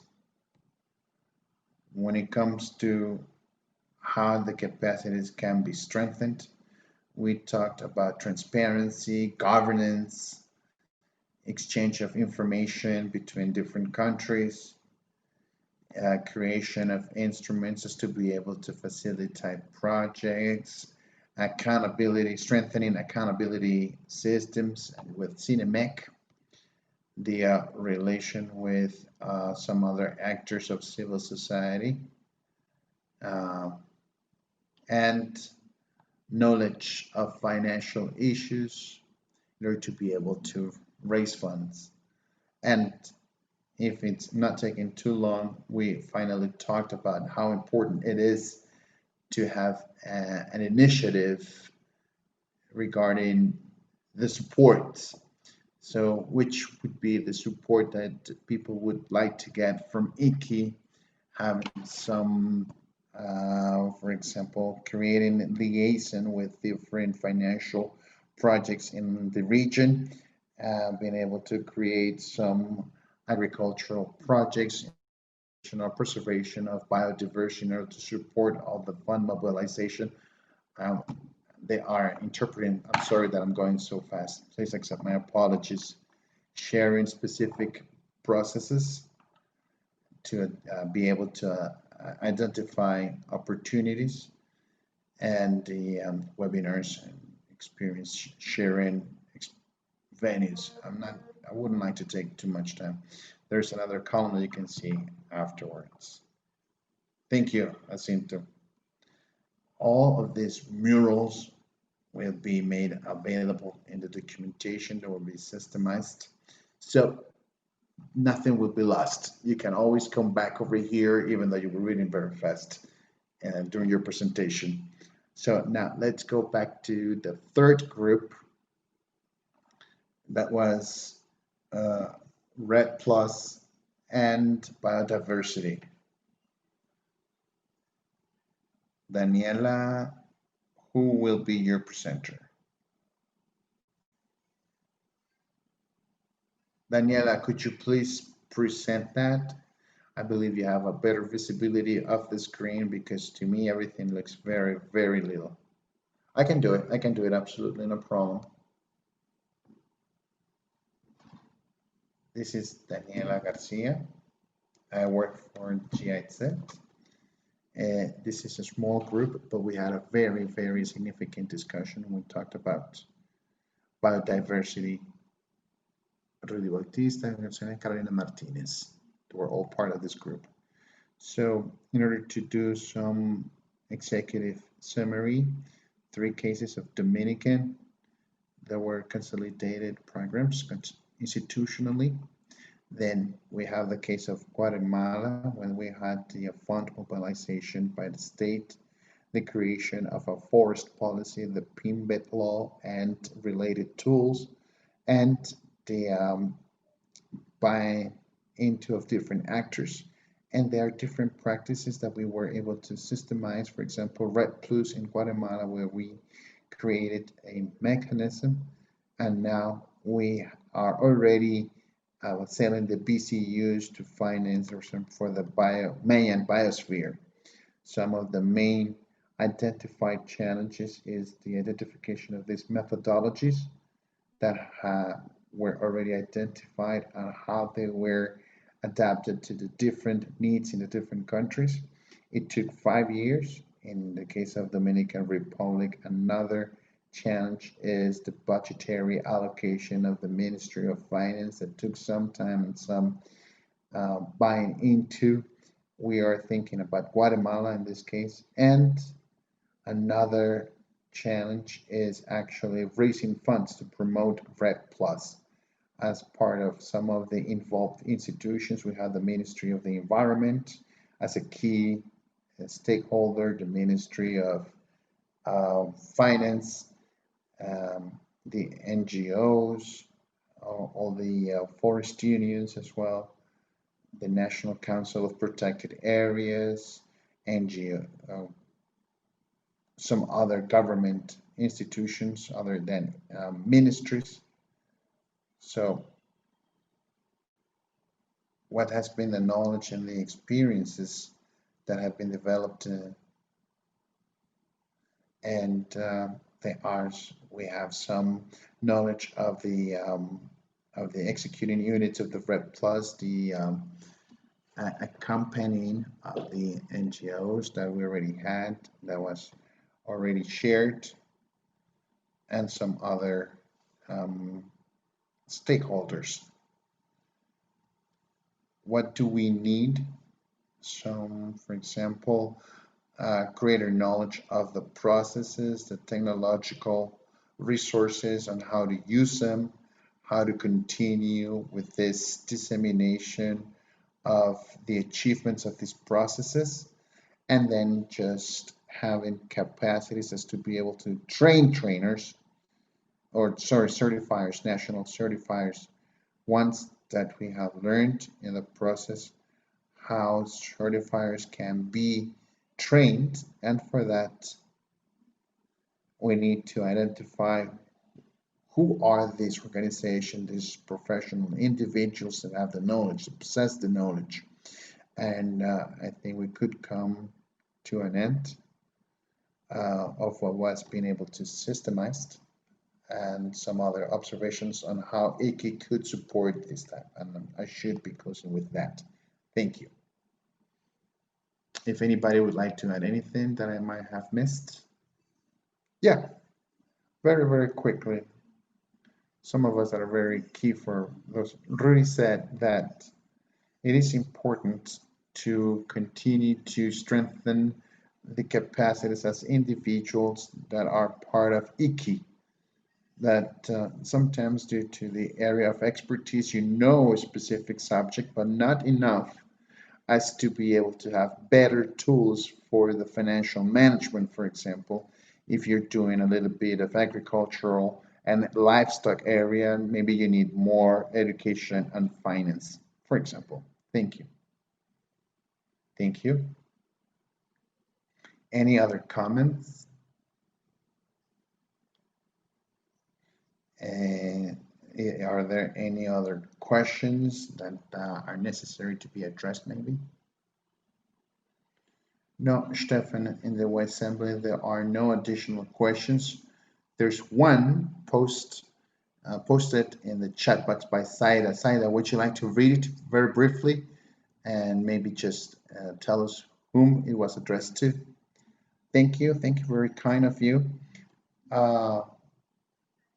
My specific question is, according to the experience that we have had in Costa Rica and El Salvador, what would be your recommendation for, we don't have a law on waters in Guatemala, and the water services is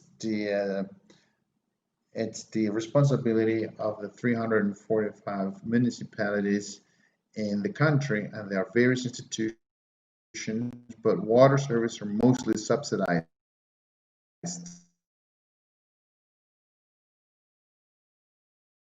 Various different institutions in the topic, but there is not one institution that is a direct responsible to promote the management of water resources, for example. There's not such a thing. So according to your experience, how could we foster that process here in Guatemala? Because it's already been done, some stuff, but what would be your recommendations?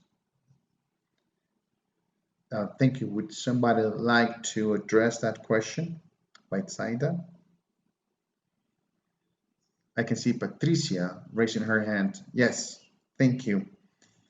Yes, in that sense, I think that what's really important in this case is finding out who owns the process, identify the problem, and then find out which are the institutions that are directly impacted by it, who have the control, the role of who has the mandate to address the water resources management, who would be the actors, the stakeholders, and who would be owner of the process. After having identified that, then what's the main issue? Is it the deterioration of the watersheds? Is it the abuse of the water resource? Maybe too low a fee? And then maybe that gives me access to the indiscriminated use of the water resource. So maybe we need to assess that issues and then maybe see which stakeholders are keen on having a change. Thank you. Thank you very much. Are there any other questions? Any more comments? I can see Sandra raising your hand. Please go ahead, Sandra.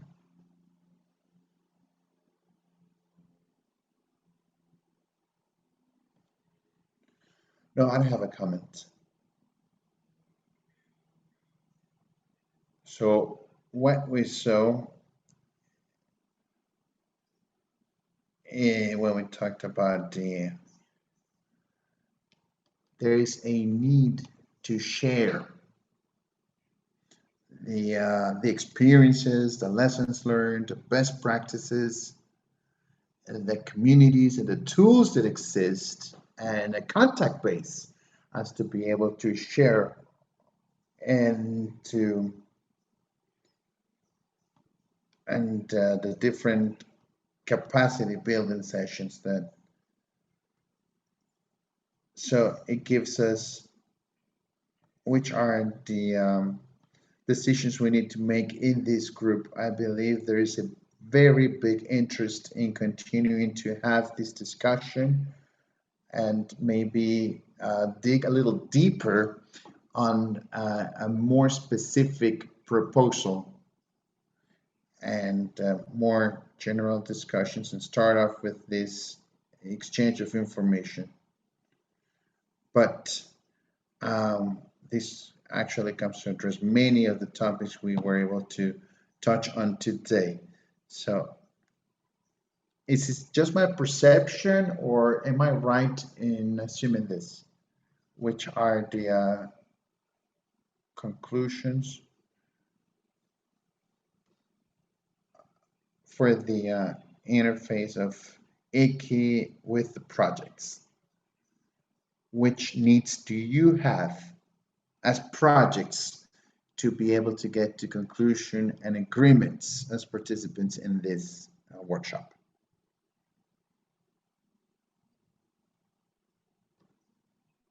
You can write it down, you can raise your hand,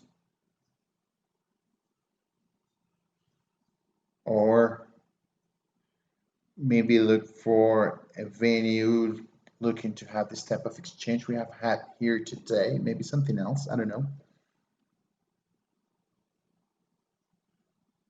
This is an opportunity to leverage the interface, right? Absolutely, yes. Karen is saying that it would be good to have more events like this one. Yes, David. There are two topics that were very, very hot. For example, how to work with the financial sector. A lot of participants showed a lot of interest on that topic. That is something that we could consider for future reference. And another topic that I believe that was very important for the region is on how to work with intermunicipality schemes. I believe this is a very hot topic as well, because most of the water resources management and general terms, the water services by local governments is more cost efficient to do it as a pool, and maybe not all of the administrative ways we have to be able to implement that are clear. So that's something we could discuss. I can see the hands of Andres. Hello, hello. Well, first off, thank you very much for the opportunity to participate here. I love being able to participate in these activities. To me, they are very enriching. They're very well planned, and it does a lot for me to be able to actually exchange information with other stakeholders in these activities. I would like to know which are the projects that are being developed not only in the region, which just getting to know that would be very, very good, but which are the projects that are being developed in your country. But these are planned for next year, and this actually helps for management of knowledge when we can actually convey this to our teams. So I think that there could be some more specific webinars, country-specific webinars for different projects, because everything that ICCI actually helps with, Costa Rica is one of the countries that has the most projects. I believe there are 60-some projects in the region. We got to learn that a few months back, and they have most of those projects in Costa Rica. So this capacity of exchanging information is not always there. So I would like to promote and foster interconnectedness between projects and share it with the rest of the region. And thank you for the participation of all colleagues. Any comments?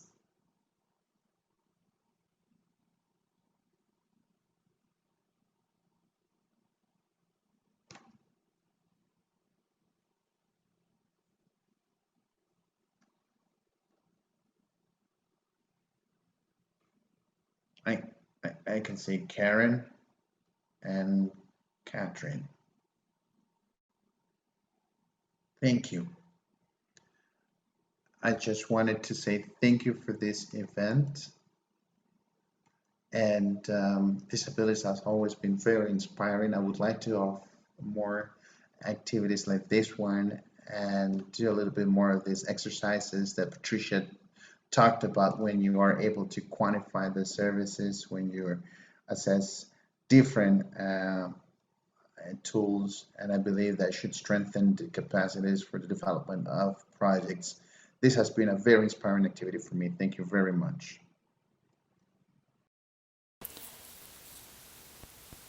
¿Quién sigue? Yes, good morning.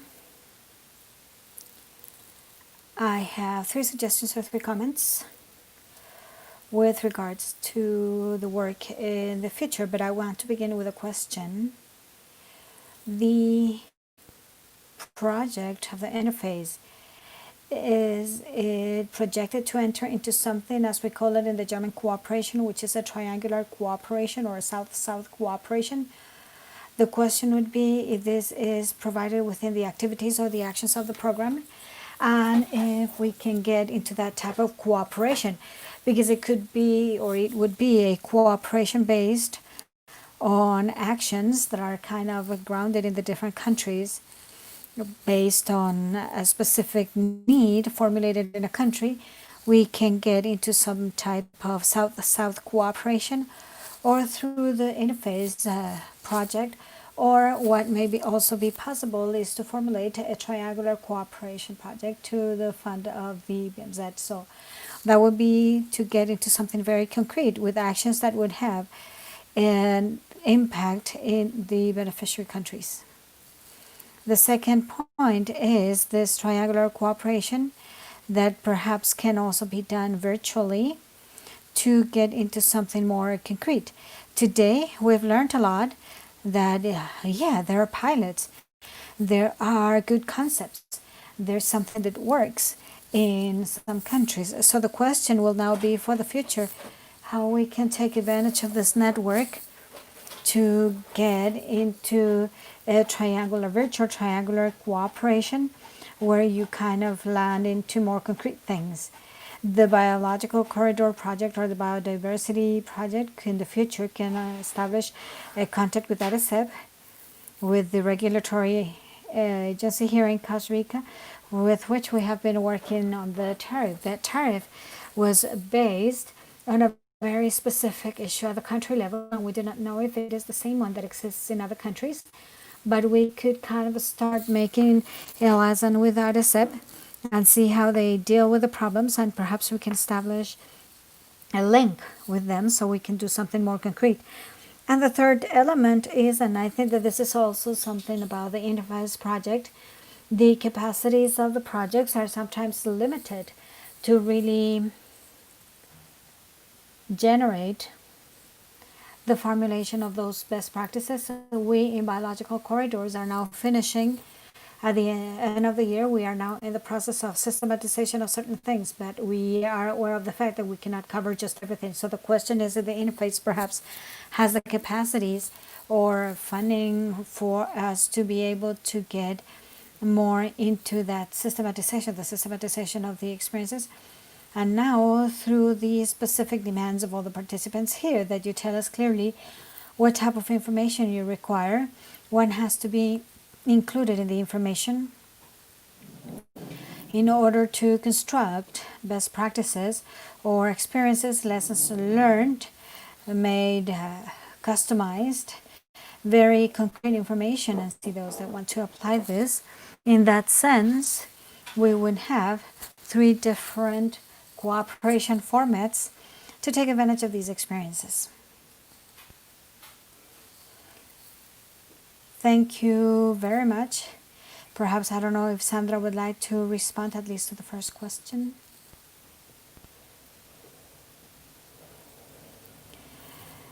Oh, yeah, yes, I can do that. The triangular cooperation as such is not foreseen within the interface, but it's not excluded either. So if that is an interest that comes from the projects that are participating in this interface, and of course, this is something that can work. And a first step, I think, because I imagine that not everybody knows about this triangular cooperation modality, would be to offer webinars where we explain, and this is something that can be done with some of the colleagues, and see how the triangular cooperation projects work. And I suppose that the interface is a very good ecosystems, to use your language, where we can identify these topics. Today we saw many of the topics kind of superficially, some of them a little bit more in depth, what we learned in the panel. But that would really be like finding the supply and the demand for projects where a country can support another one and really replicate this for a very concrete experience. This would be my offer. I mean, the function of the interface as such is not to promote, or is not in the list of the activities, but it may support this first step, like, finding partners to then contribute with the next steps. And I feel that that would really be the rich part of what we can develop as a space here. Thank you. Yes, I think that here we get into some of the points that go towards the future of the exchange, because there is already some work we've done in terms of webinars and workshops and so on. And I imagine that this is for everyone's interest, and to learn a little bit more about the needs that the interface can meet in this kind of network. I have here another comment or question in the chat from Amalia, saying that we should continue with the process of capacity building, and that it would be very interesting to develop a platform on climate finance, including opportunities and some best practices, as we have kind of mentioned today, something a little bit more systematized, and make it available in an asynchronous way. I am looking at the time, and we are close to finishing. I still see one hand of Michelle, that I don't know if your hand is still raised. Oh, it disappeared. Okay. So I would like now to close here. We're missing a couple of things. One of them is to look about the next topics, next steps, next dates, and also a quick evaluation. Okay, I think we can start with the evaluation. I invite you to go back to the Y assembly and just go ahead and do the evaluation. Just use the same hashtag and everything, so we can have a brief evaluation of this. I give you 2 minutes. 2 minutes for this, and then we'll come back and see the next topics from here on, and then we close the workshop. So I'll give you a couple of minutes while you do the evaluation very quickly, so we can close on time.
one more minute.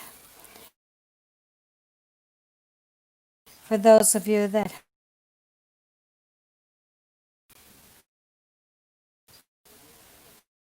it's very important to have an evaluation into the Y assembly and complete the evaluation.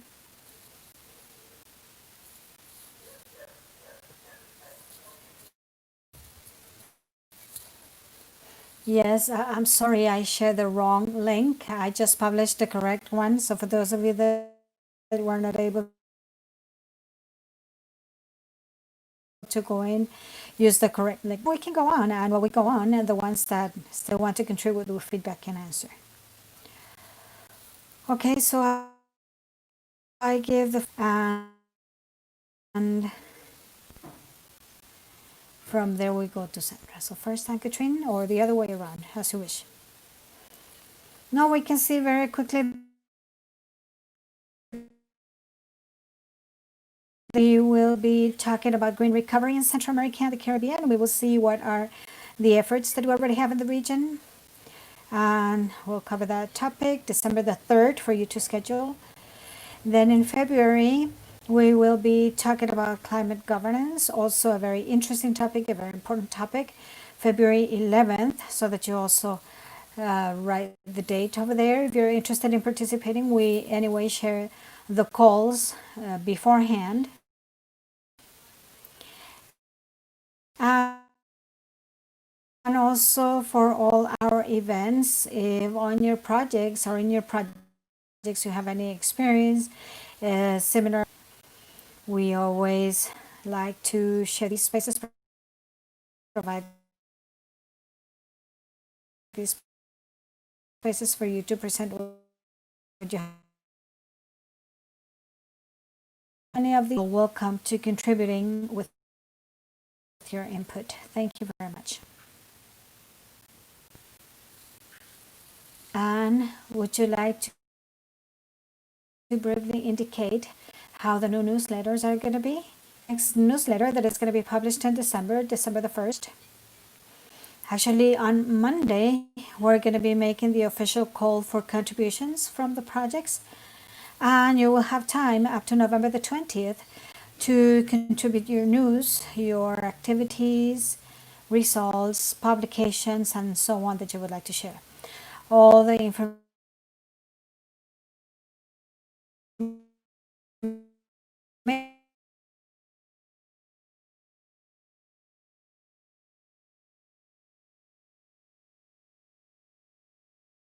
to share from your project.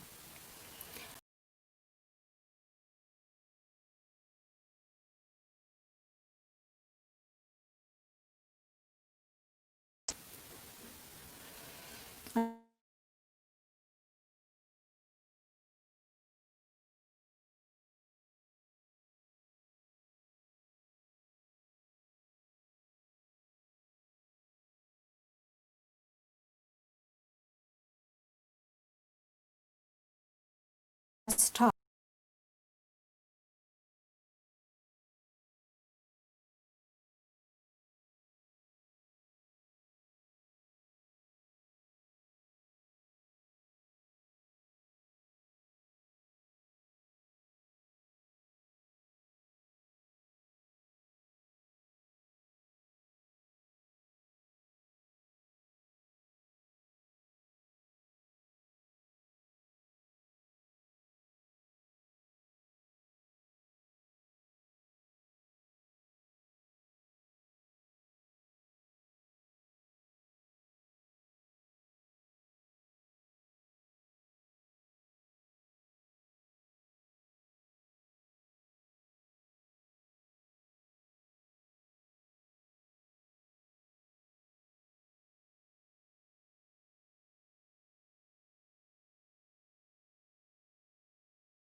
take very good care in this very special time. Thank you.